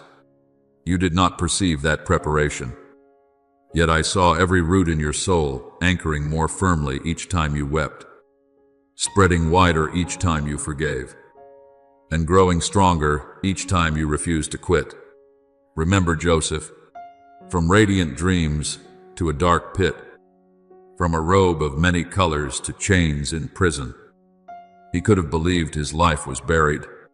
Yet it was within confinement that I shaped his leadership, his discernment, and his steadfast heart. You intended to harm me, but God intended it for good. Genesis 50:20. What others labeled as failure became the foundation of elevation. In the same way, the days you thought you had reached the bottom were not your ending, but the excavation of deeper foundations so you could carry greater responsibility. I saw you in each fragile moment. I saw when you stood at the crossroads of giving up or continuing to believe. and you chose faith. I saw when you could have turned away, yet you turned back toward me.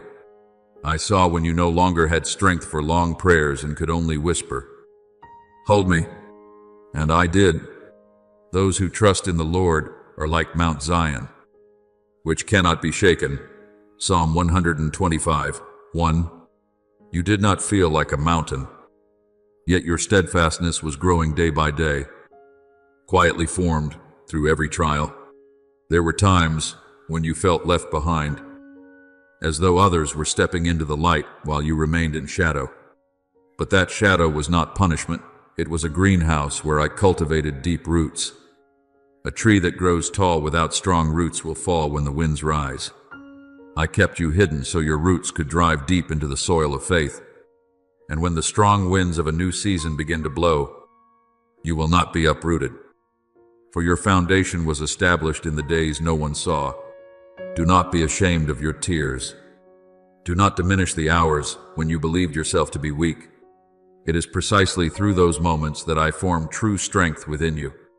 Strength is not the absence of falling, but the willingness to rise again.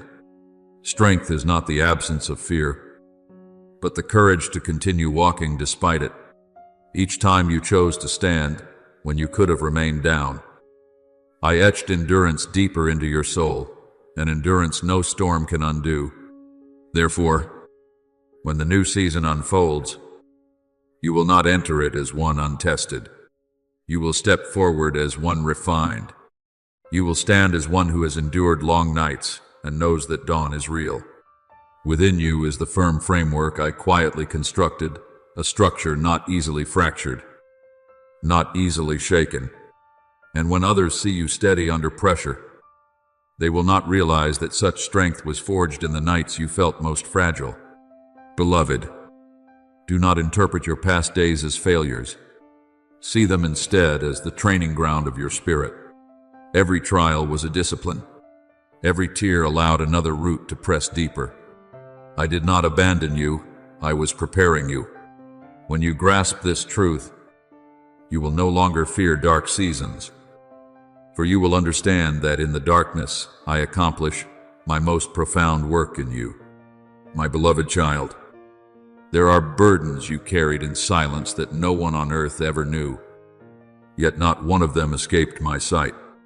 I know the times you chose silence over retaliation, the steps you took backward not out of weakness but to preserve the purity of your heart.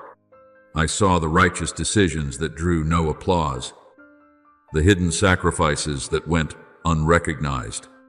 You surrendered things that once delighted your heart, restrained words that might have relieved your anger, accepted loss to spare another from harm. And I say to you today, God is not unjust. He will not forget your work and the love you have shown. Hebrews 6:10. Not a single drop of your sweat was wasted. Not a single sigh fell unnoticed. The nights you poured out your prayers while the world slept, I was listening. The times you held on to faith while your heart ached, I was watching. There are sacrifices you never spoke of for fear of being misunderstood or dismissed.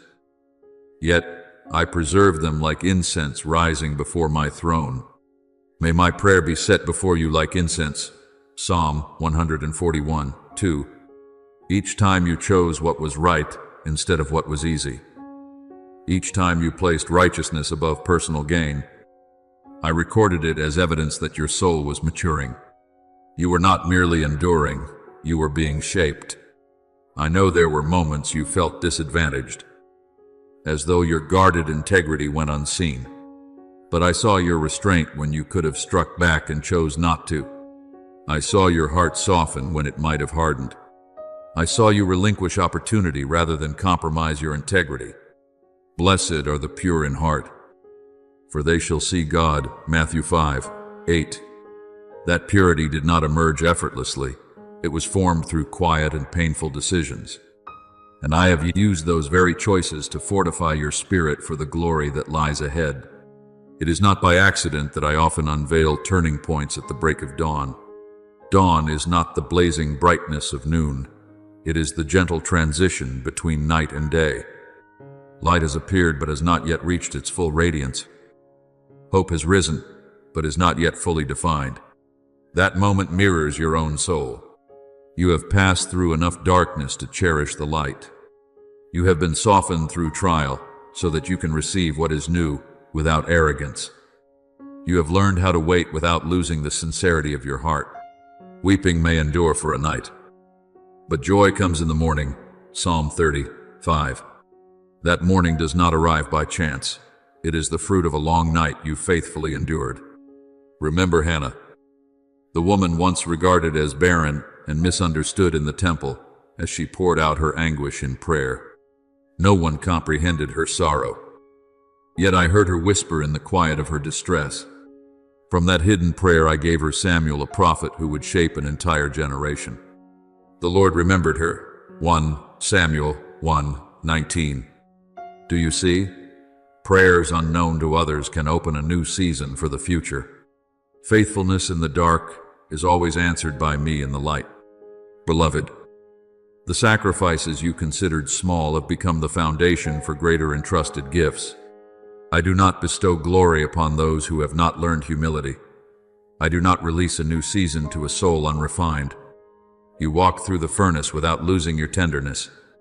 You cross through night without surrendering your faith. Therefore, when I open your dawn, you will not be overwhelmed by its brightness. You will receive it with a peace formed long before. This is a moment of transition. Light has touched the horizon of your soul. Shadows of night may still linger, yet the new day has already begun. Do not fear the indistinct edges of this hour. It is within the dawn that I carry you from testing into destiny. You are no longer merely one who endured. You are one who has been prepared. The seeds you sowed quietly through tears will bloom in the light. I have preserved them all, and I will return them to you at the appointed time, so that you step into your new season, not with pride, but with deep gratitude and a heart kept whole within me. My beloved child, there is a form of solitude no words can fully express. It is not the absence of people around you, but the inward separation of the soul when you sense you are called to something greater than what your eyes can see. Yet no one else perceives it.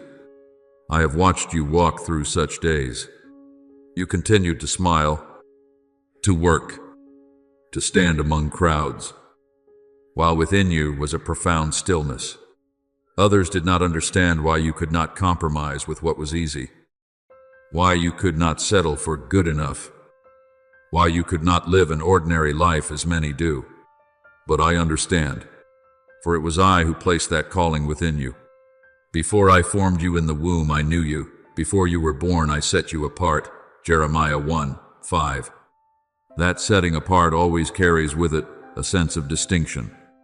When I place within you a calling that exceeds your present reality, you will never be at ease with mediocrity. You may try to blend in, yet your soul will resist. You may attempt to live as those around you, yet deep within there will be a persistent urging to rise. That calling is not noise, it is a steady heartbeat within you, reminding you that your life was not designed to settle at the level of the ordinary.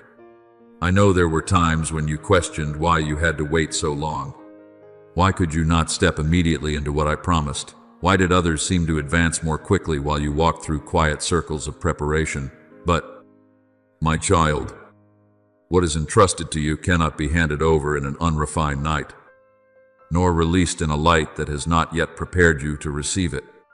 To everything there is a season, and a time for every purpose under heaven.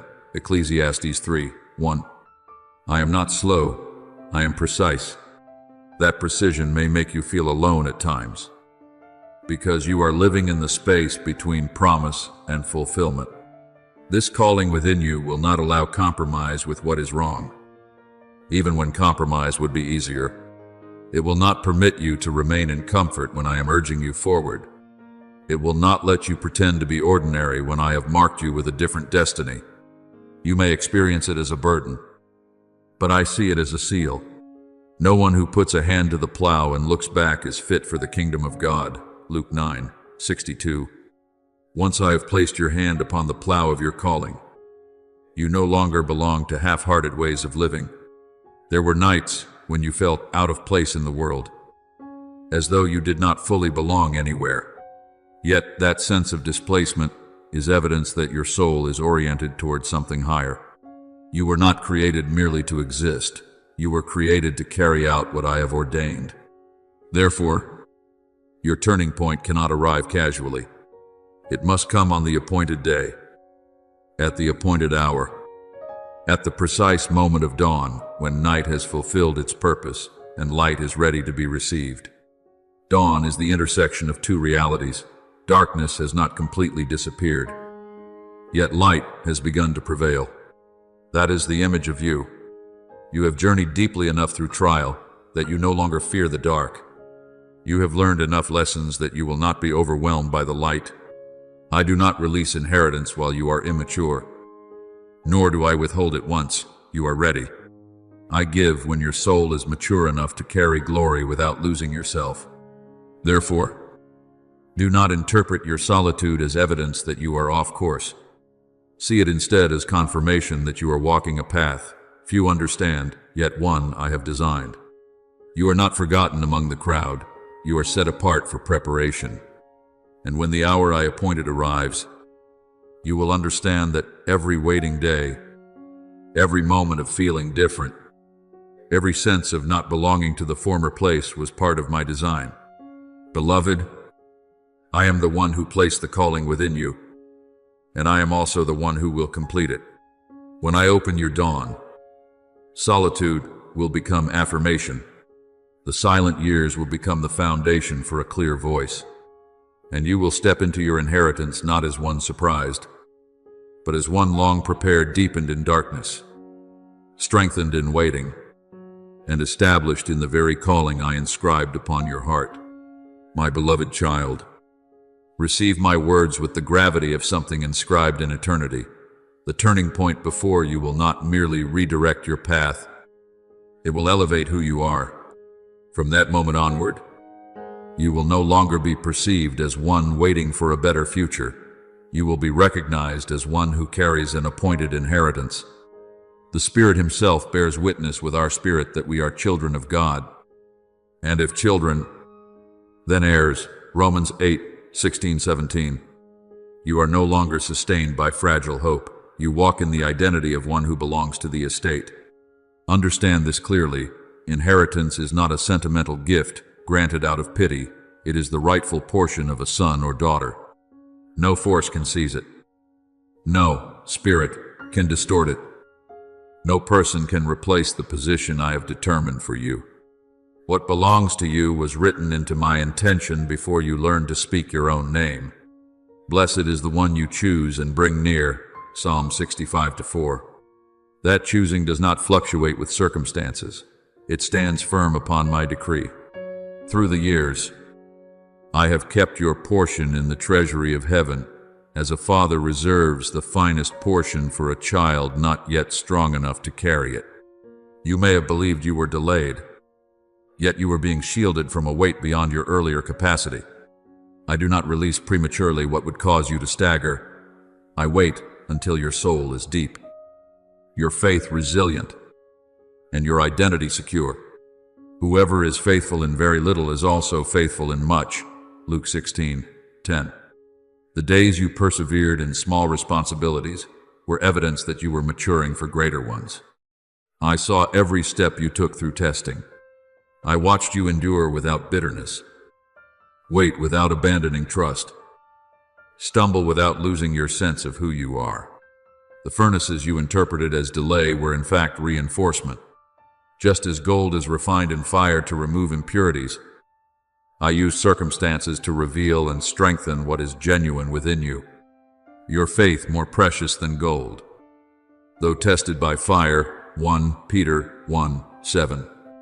You were not merely tested, you were refined to carry what I am about to place in your hands. Remember the story of the prodigal son. When he returned, the father did more than forgive.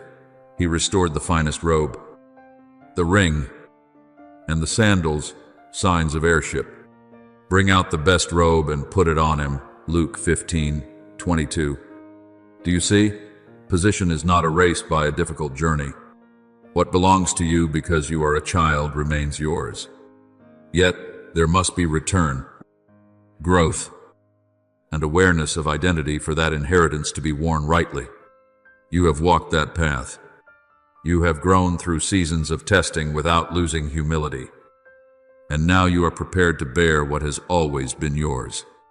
Now, I declare, you have matured enough to carry your portion, not because weakness has vanished from you, but because you have learned how to stand firm within it, not because you have become flawless, but because you have come to know that you belong to me. Inheritance is not entrusted to one still searching for identity, it is given to one who is settled within it. You are no longer someone striving for recognition. You are one who knows you are affirmed from heaven. From the moment this turning point unfolds, your stature will shift. The way you think will expand. The way you walk will steady. The way you interpret challenges will transform. You will no longer react as one defined by lack. You will move as one secure in portion. The Lord is my chosen portion and my cup. You hold my lot. Psalm 16:5. What is yours is not fragile. It is safeguarded by me. Therefore, do not fear the responsibility that accompanies inheritance. Do not retreat when I lift you higher. I do not entrust this to you for pride, but for purpose. You will not stand outside the threshold looking inward. You will step inside as one invited and appointed. You are not merely hoping, you are carrying. Beloved, I have awaited this moment no less than you have. I have watched you grow through every trial and persevere through every season of waiting. When I say you are ready, it is not consolation, it is confirmation. You are deep enough in identity, steady enough in faith, mature enough in humility. Receive your portion with gratitude and steadiness. For what I give is not temporary, it is yours within an eternal design. My child, what I have prepared for you surpasses what the world calls achievement. It is not an object you can grasp, nor a title you can wear for human approval. What I have ordained is the capacity to function within the current I inscribed for your life from the beginning. When you step into that flow, you no longer chase opportunity, you become its source. I have set before you an open door, which no one is able to shut. Revelation 3:8. That door was not constructed by human hands. It was opened by my authority. And when I open it, you step through with the assurance of an heir. Understand this, when you stand in the place I appointed, your words cease to be mere speech. They become declaration. I will give you the keys of the kingdom of heaven. Whatever you bind on earth shall be bound in heaven, and whatever you loose on earth shall be loosed in heaven. Matthew 16:19. This promise is not for those who seek status, but for those rooted in identity. When you speak in union with me, your words carry weight. When you close what must be closed, it remains sealed. When you open according to my will, the current begins to move freely. This authority does not arise from effort, but from alignment between you and me. From the beginning I declared, be fruitful and multiply. Fill the earth and subdue it. Genesis 1:28. That charge was not limited to an ancient generation. It reflects the design of those I have chosen. You were not created to survive within the boundaries of fear or compromise. You were formed to shape the environment you enter. When your feet touch ground under the authority I grant, the atmosphere begins to shift, not because you display force, but because light causes darkness to retreat. The light shines in the darkness, and the darkness has not overcome it. John 1:5. I anoint you first not in the realm visible to human eyes, but in the deeper sphere of spiritual influence. This influence does not require applause to exist. It does not depend on recognition to be legitimate.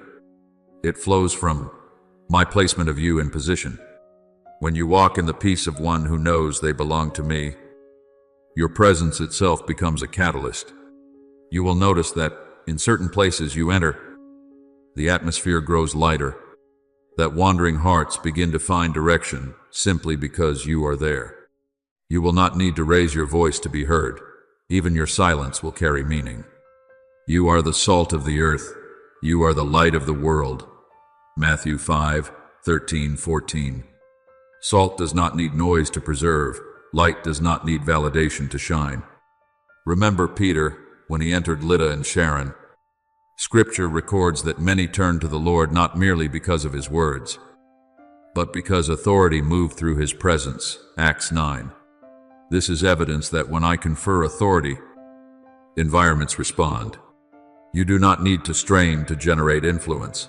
Influence flows naturally when you remain aligned with me. Darkness does not debate with light, it withdraws. Beloved, do not confuse authority with pressure. Authority is the deep peace of one who knows they have been commissioned.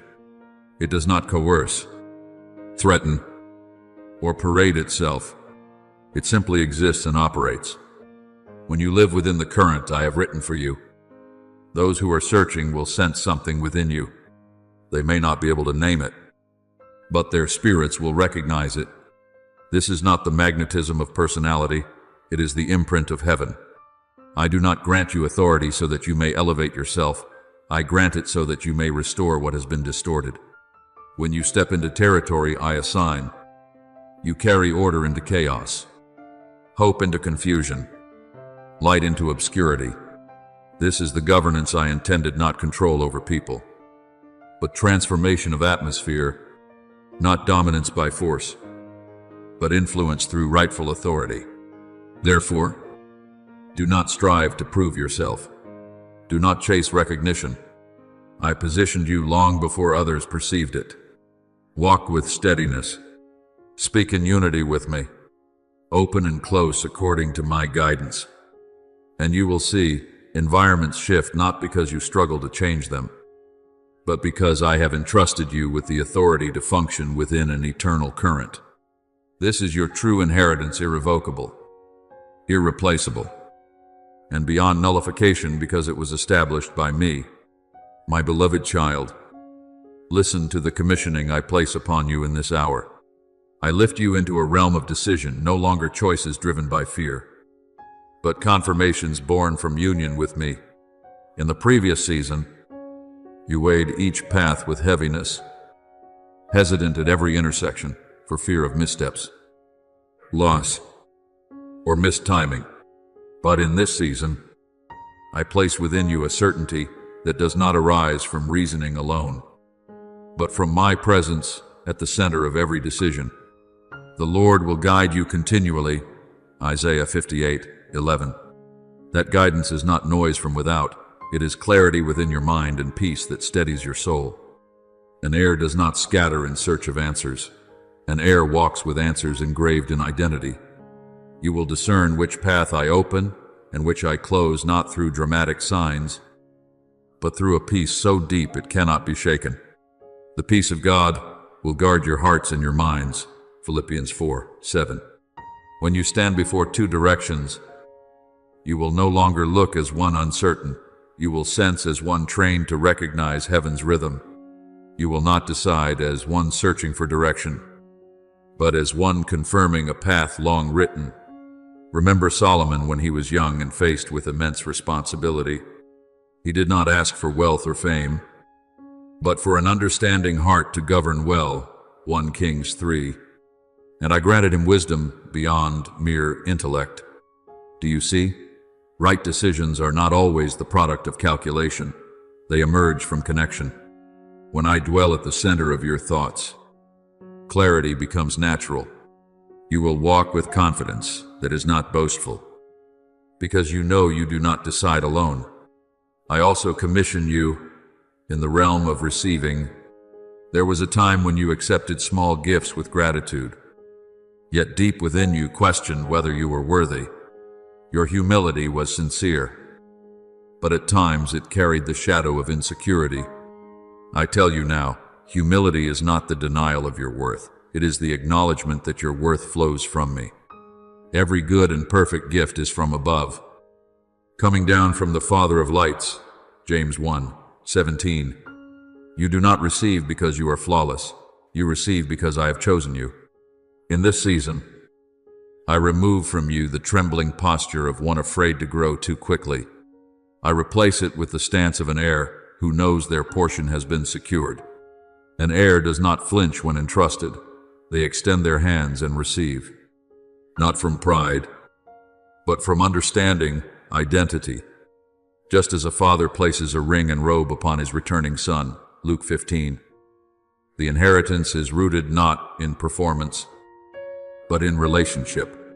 You will learn to receive without apology, to accept without retreating, to grow without shrinking back for fear of exceeding some invisible boundary. I am not threatened by your growth. It is my desire that you mature and expand into all I have prepared for you. Do not confuse growth with ambition. I am not pushing you toward the spotlight of human attention. I am enlarging you in the depth of the Spirit, until we all reach the full measure of the stature of Christ. Ephesians 4:13. The maturity I speak of is not applause, but capacity. Capacity to hold blessing without losing yourself. Capacity to carry influence without pride. Capacity to receive without shrinking in insecurity. Beloved, when I establish you in the realm of decision, you are no longer shaken by the fear of being wrong. When I establish you in the realm of receiving, you no longer recoil because of unworthiness. You walk as one who has been formed. You receive as one who has been affirmed. And in both, I remain with you. Trust in the Lord with all your heart, and he will make straight your paths. Proverbs 3:5-6. That guidance is the assurance behind your decisions. My choosing is the foundation beneath what you receive. Therefore, open your hands and your heart. Decide with clarity and receive with steadiness. The new season does not merely alter circumstances, it transforms how you operate. You are no longer one waiting to be entrusted. You are one already entrusted and learning to carry it well.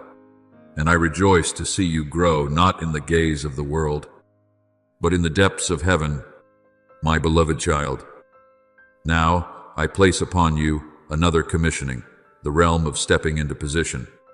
There was a time when you stood at the margins, watching others advance and wondering whether your name would ever be called.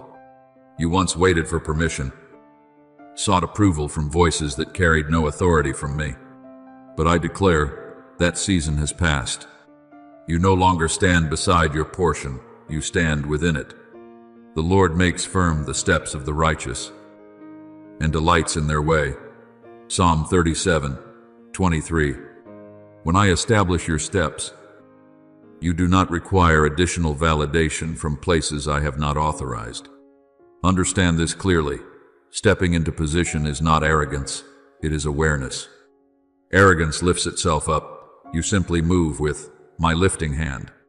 God opposes the proud but gives grace to the humble. James 4:6. You are not pushing to be seen. You are entering what I have opened. And when I open a door, no one can shut it. Revelation 3:7. That door does not depend on your striving. It depends on your readiness. There were years when you questioned whether you were sufficient to step forward. You looked at others and compared. You looked at circumstances and hesitated. But an heir does not chase authority. An heir receives the position entrusted. Remember, Joshua, after Moses passed, he did not appoint himself as leader. I declared, "Be strong and courageous, for you shall cause this people to inherit the land I swore to give them." Joshua 1:6. My word established his position. In the same way, your place is not secured by the approval of the crowd, but by what I spoke long ago. You will no longer linger outside the threshold of opportunity, nor ask others to open what I have already prepared. When you step in, you will know within that you belong there. Not a surge of impulse, but a confirming peace. I will go before you and level the exalted places. Isaiah 45:2. I move ahead of you to prepare the way. You need only follow. And as you do, you will not feel as though you are intruding upon another space. You will sense alignment, like a key fitting perfectly into its lock. Recall Esther when she entered the king's presence without summons. It was not reckless pride, it was the courage of one who knew the moment had arrived. When she stepped forward, the door did not close. Favor extended. There are moments when you must rise and assume your position not to be seen. But because if you do not move, what I entrusted would be delayed. True humility is not shrinking back. It is standing exactly where I have placed you. I do not call you to force your way through sealed doors. I call you into spaces already prepared. He makes my feet like the feet of a deer. He sets me on high places. Psalm 18:33. When I elevate you, you do not need to lift yourself. When I bring you in, you do not need excessive explanation. Those aligned with your season will recognize it. Those who are not will depart. The position I grant carries heaven's authentication. Beloved, release the habit of seeking permission from voices I have not authorized. You are no longer the one asking, "Should I?" You are the one who knows. I have been called. Yet, keep your heart tender. For your certainty flows not from ego, but from intimacy with me. You do not exalt yourself. You yield to my lifting hand. And when you stand in position, you will witness something remarkable. It is not that you strain to change the environment adjusts to the presence you carry. When I place you where you belong, the atmosphere recognizes that authority. Step in with peace, with humility, and with resolve. This door is yours, not because you competed for it, but because I opened it. My beloved child, hear me now. I place upon you a commissioning of acceleration, but not a speed born of anxiety or self-driven effort. This is not a race, nor an attempt to outrun by your own strength. It is the rhythm that emerges when you stand in the place I have ordained. Right position carries the right current, and the right current carries the appropriate pace. When you are centered in my will, you do not need to force movement, you simply align and flow. In their hearts, humans plan their course, but the Lord establishes their steps. Proverbs 16:9. When I guide, you do not push. Think of a vessel upon the open sea. If it rows against the current, it exhausts itself and still moves slowly. But when it enters the strong current, aligned with its course, it is carried far without excessive strain. So it is with you. This season does not require you to increase pressure. It calls you to settle into the place I have assigned. When you stand where I have positioned you, time no longer chases you as an adversary, it becomes your companion.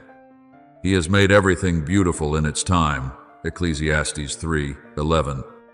That beauty is not merely the outcome, it is the synchronization between you and the appointed hour. There were years when you felt slowed, as though held back while others advanced quickly. Yet those pauses were not regression, they were alignment. Just as an arrow must be drawn backward before it is released to travel far. I held you in restraint to prepare you for momentum. And when the moment comes, the arrow is no longer tense.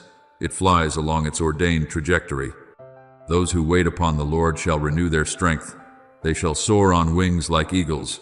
Isaiah 40:31. Soaring does not come from strain, but from renewed strength I impart. I declare that in this season, opportunities will no longer pass before you as unreachable prospects. They will come toward you, because you have been set at the right coordinates.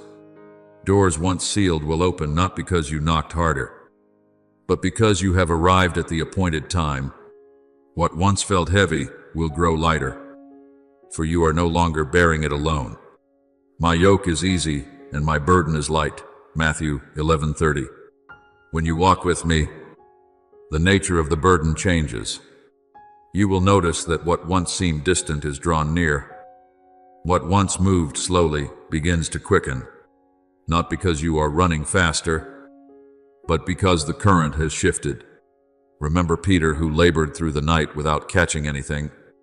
Yet when I instructed him to cast the net at the right place, the catch overflowed. Luke 5. An entire night of effort did not equal a single act aligned with the moment. Your acceleration in this season is the same. It does not arise from hours of exertion, but from obedience at the appointed time. Beloved, do not confuse acceleration with haste. Acceleration is when all things move in harmony, your soul at peace, your mind clear, your steps in rhythm with my will. You are no longer dragged by former delays. Time that once caused anxiety now becomes the foundation that supports you. I do not send you running ahead of me. I move you forward with me. And when I move, you move. Therefore, guard your heart in its proper alignment. Do not drift to the left through fear, nor veer to the right through ambition. Remain at the center of the current I have written for you. From that place, momentum will arise naturally. You will look back and marvel at how far you have traveled without exhaustion. You will see what once seemed like distant dreams now standing close before you, and you will understand acceleration is not about moving faster, but about being positioned correctly within my eternal design.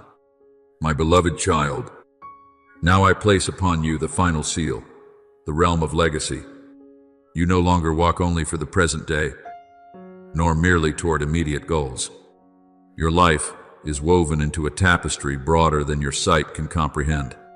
You do not live solely for those beside you, but for the footsteps that will follow long after yours have passed. The Lord keeps covenant and steadfast love with those who love him to 1,000 generations. Deuteronomy 7:9. What I cultivate in you today will echo across generations. Understand this clearly. Legacy is not a record of accomplishments, nor a name preserved in memory. Legacy is a current one that springs from faithfulness, flows through refinement, and leaves a lasting imprint. You may achieve many things, but what endures is not the height you reached, but the integrity of your soul as you ascended. The righteous who walks in his integrity, blessed are his children after him. Proverbs 20:7. That integrity becomes the foundation upon which others build. There were seasons when you stood in obscurity, unaware of who might be watching. Yet I tell you, what you sow in quietness becomes a pathway for those who follow. Remember Abraham, who left his homeland without knowing his destination.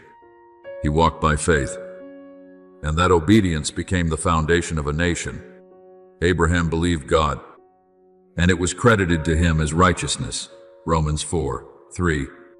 The faith of one can shape the destiny of many. So it is with you. Your perseverance today does more than sustain you. It prepares a way for others to learn how to stand through the witness of your life. True legacy is not measured by how much you acquire, but by what remains steadfast when trials come. It is a current of enduring faith, a stream of perseverance through adversity, a testimony of one who stood when collapse seemed near, who believed without sight, who walked in light while shadows lingered. We are hard-pressed on every side, but not crushed. 2 Corinthians 4-8. Every time you stood firm, you declared to the generations to come that resilience is possible. I have not called you merely to succeed. I have called you to usher in a new season. When you step into the timing I have ordained, you do more than alter your own circumstances. You create space for those who will come after you. As Joshua led the people across the Jordan, stones of remembrance were raised to testify that heaven had moved. Do you see? The actions of one generation become the memory that shapes another. Therefore I declare, with final authority as the giver of seasons, rise into your inheritance. Do not narrow your vision to the present moment. Do not confine your steps to what feels easy or safe. You are called to live with the awareness that every decision you make today is writing the history of tomorrow. Step into your heirship with humility. yet with firmness. Operate as one commissioned not from pride, but from responsibility. You do not live only for yourself. You live to shape the atmosphere for a generation. You live to demonstrate that faithfulness in darkness is never wasted. You live to reveal that testing does not extinguish, calling it refines it until it shines. And when you complete this journey, those who follow will find a clearer path because you dared to walk first.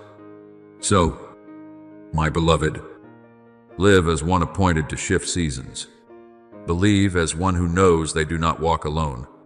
Stand as one established. Your legacy is not something that begins after you are gone.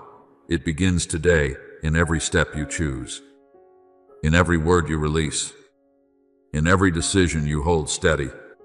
And I am with you, from generation to generation, ensuring that the current I began in you will not run dry. My child, when you leave this word, you do not depart as one merely comforted, but as one sealed with heaven's affirmation. What I have spoken does more than stir emotion. It repositions you. You do not carry away a motivational phrase. You carry an irreversible mark. He who has sealed us and given us the Spirit in our hearts as a guarantee, 2 Corinthians 1:22. That seal is not upon your flesh. It is engraved within your spirit, where no force can erase it. From this moment forward, you no longer stand at the threshold with questioning eyes. You are not suspended between entry and retreat. You have crossed over. The threshold is no longer a barrier before you. It is a milestone behind you. You are no longer waiting for someone to authorize your entrance. You have been commissioned. The Lord will make you the head and not the tail.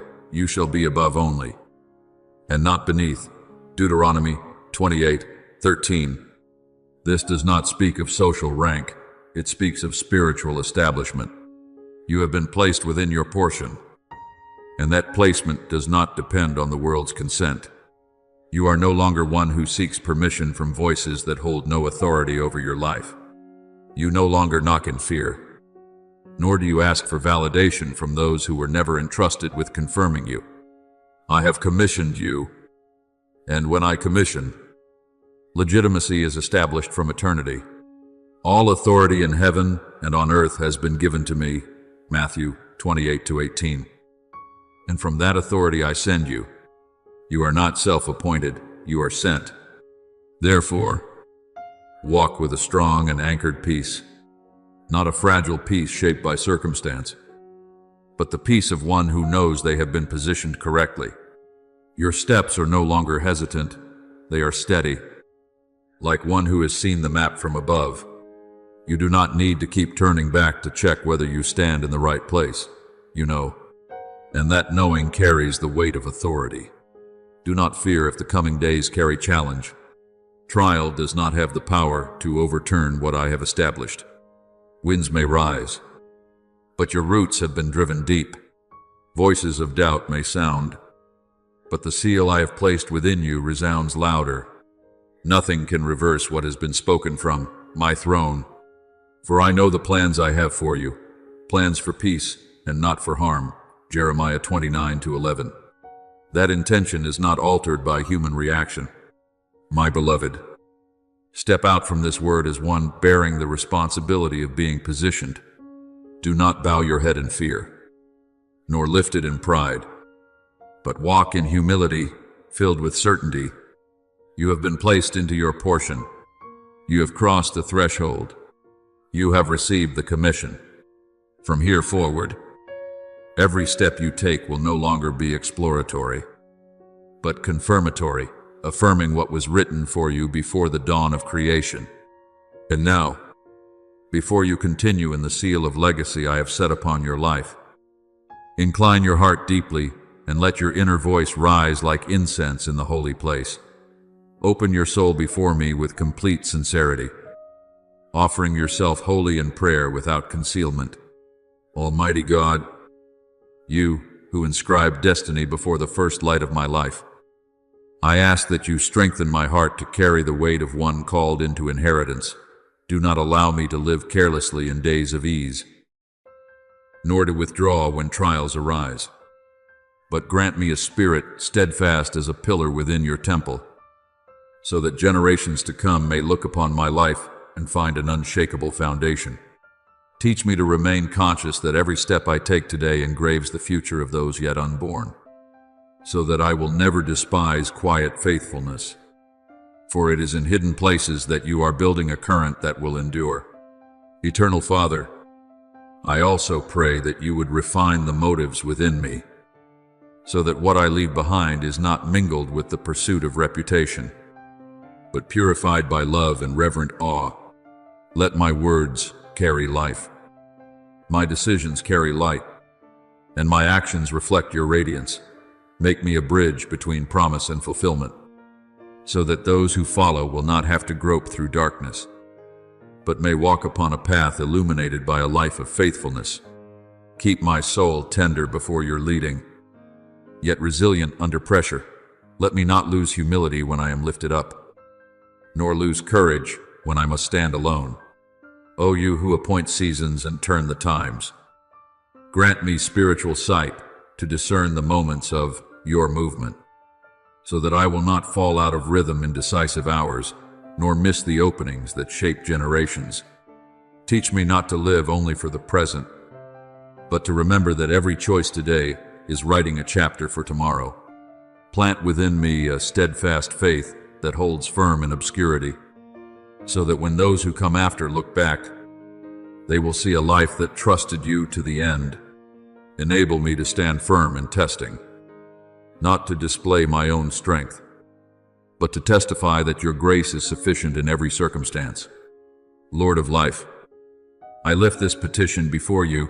Place upon my lips words that build, upon my hands deeds that bless, and within my heart a love large enough to cover the shortcomings of others. Let me pass on not merely achievements, but faith, not merely influence, but character, not merely stories of success, but a steadfast identity rooted in you. Keep the current flowing from my life, from being obstructed by fear or weariness. Let it continue to move through every soul I am called to touch. And when I feel weak, remind me that it is precisely in weakness that your power is most clearly revealed. Faithful Father, I also ask for endurance that does not falter midway through the journey when contrary winds arise. Keep me from turning back, and when darkness settles, guard me from doubting your promise. Make my life a marker of hope in a generation quick to lose heart, a voice of truth amid a multitude of competing sounds. Let my story not remain isolated, but become a song that strengthens those who come after and in difficult decisions. Grant me the courage to choose what is right over what is easy, obedience over compromise, light over shadow. Amid these petitions, my heart also rises in deep gratitude. O Keeper of Covenant, I thank you for the years in which you quietly formed me through every circumstance, for the times you upheld me when I believed I would collapse, for the moments you sheltered me without my awareness. I understand now that without those seasons I would not have grown deep enough to carry this inheritance. Without those refinements I would not have become humble enough to steward what is entrusted. What once caused pain has become preparation for transition. Each trial, a measured rhythm leading into a new season. And Lord of all grace, I offer you thanks from the innermost place of my soul, because you have trusted me enough to lay upon my life a weighty calling. I know I am not worthy by my own strength, yet I am chosen in love. I thank you that you have given me not only a path to walk, but a current to sustain the journey, that you have revealed legacy not as something I construct alone, but as something you initiate and bring to completion. Now, with humility joined to conviction, I rise into my portion, not shrinking back, not hesitating, but walking in the light you have placed before me, so that my life may stand as evidence that you are the one who fulfills all that you have promised. Thank you for listening to this message. Know this, You are not merely an audience. You are chosen to live daily in the presence of the Word of God.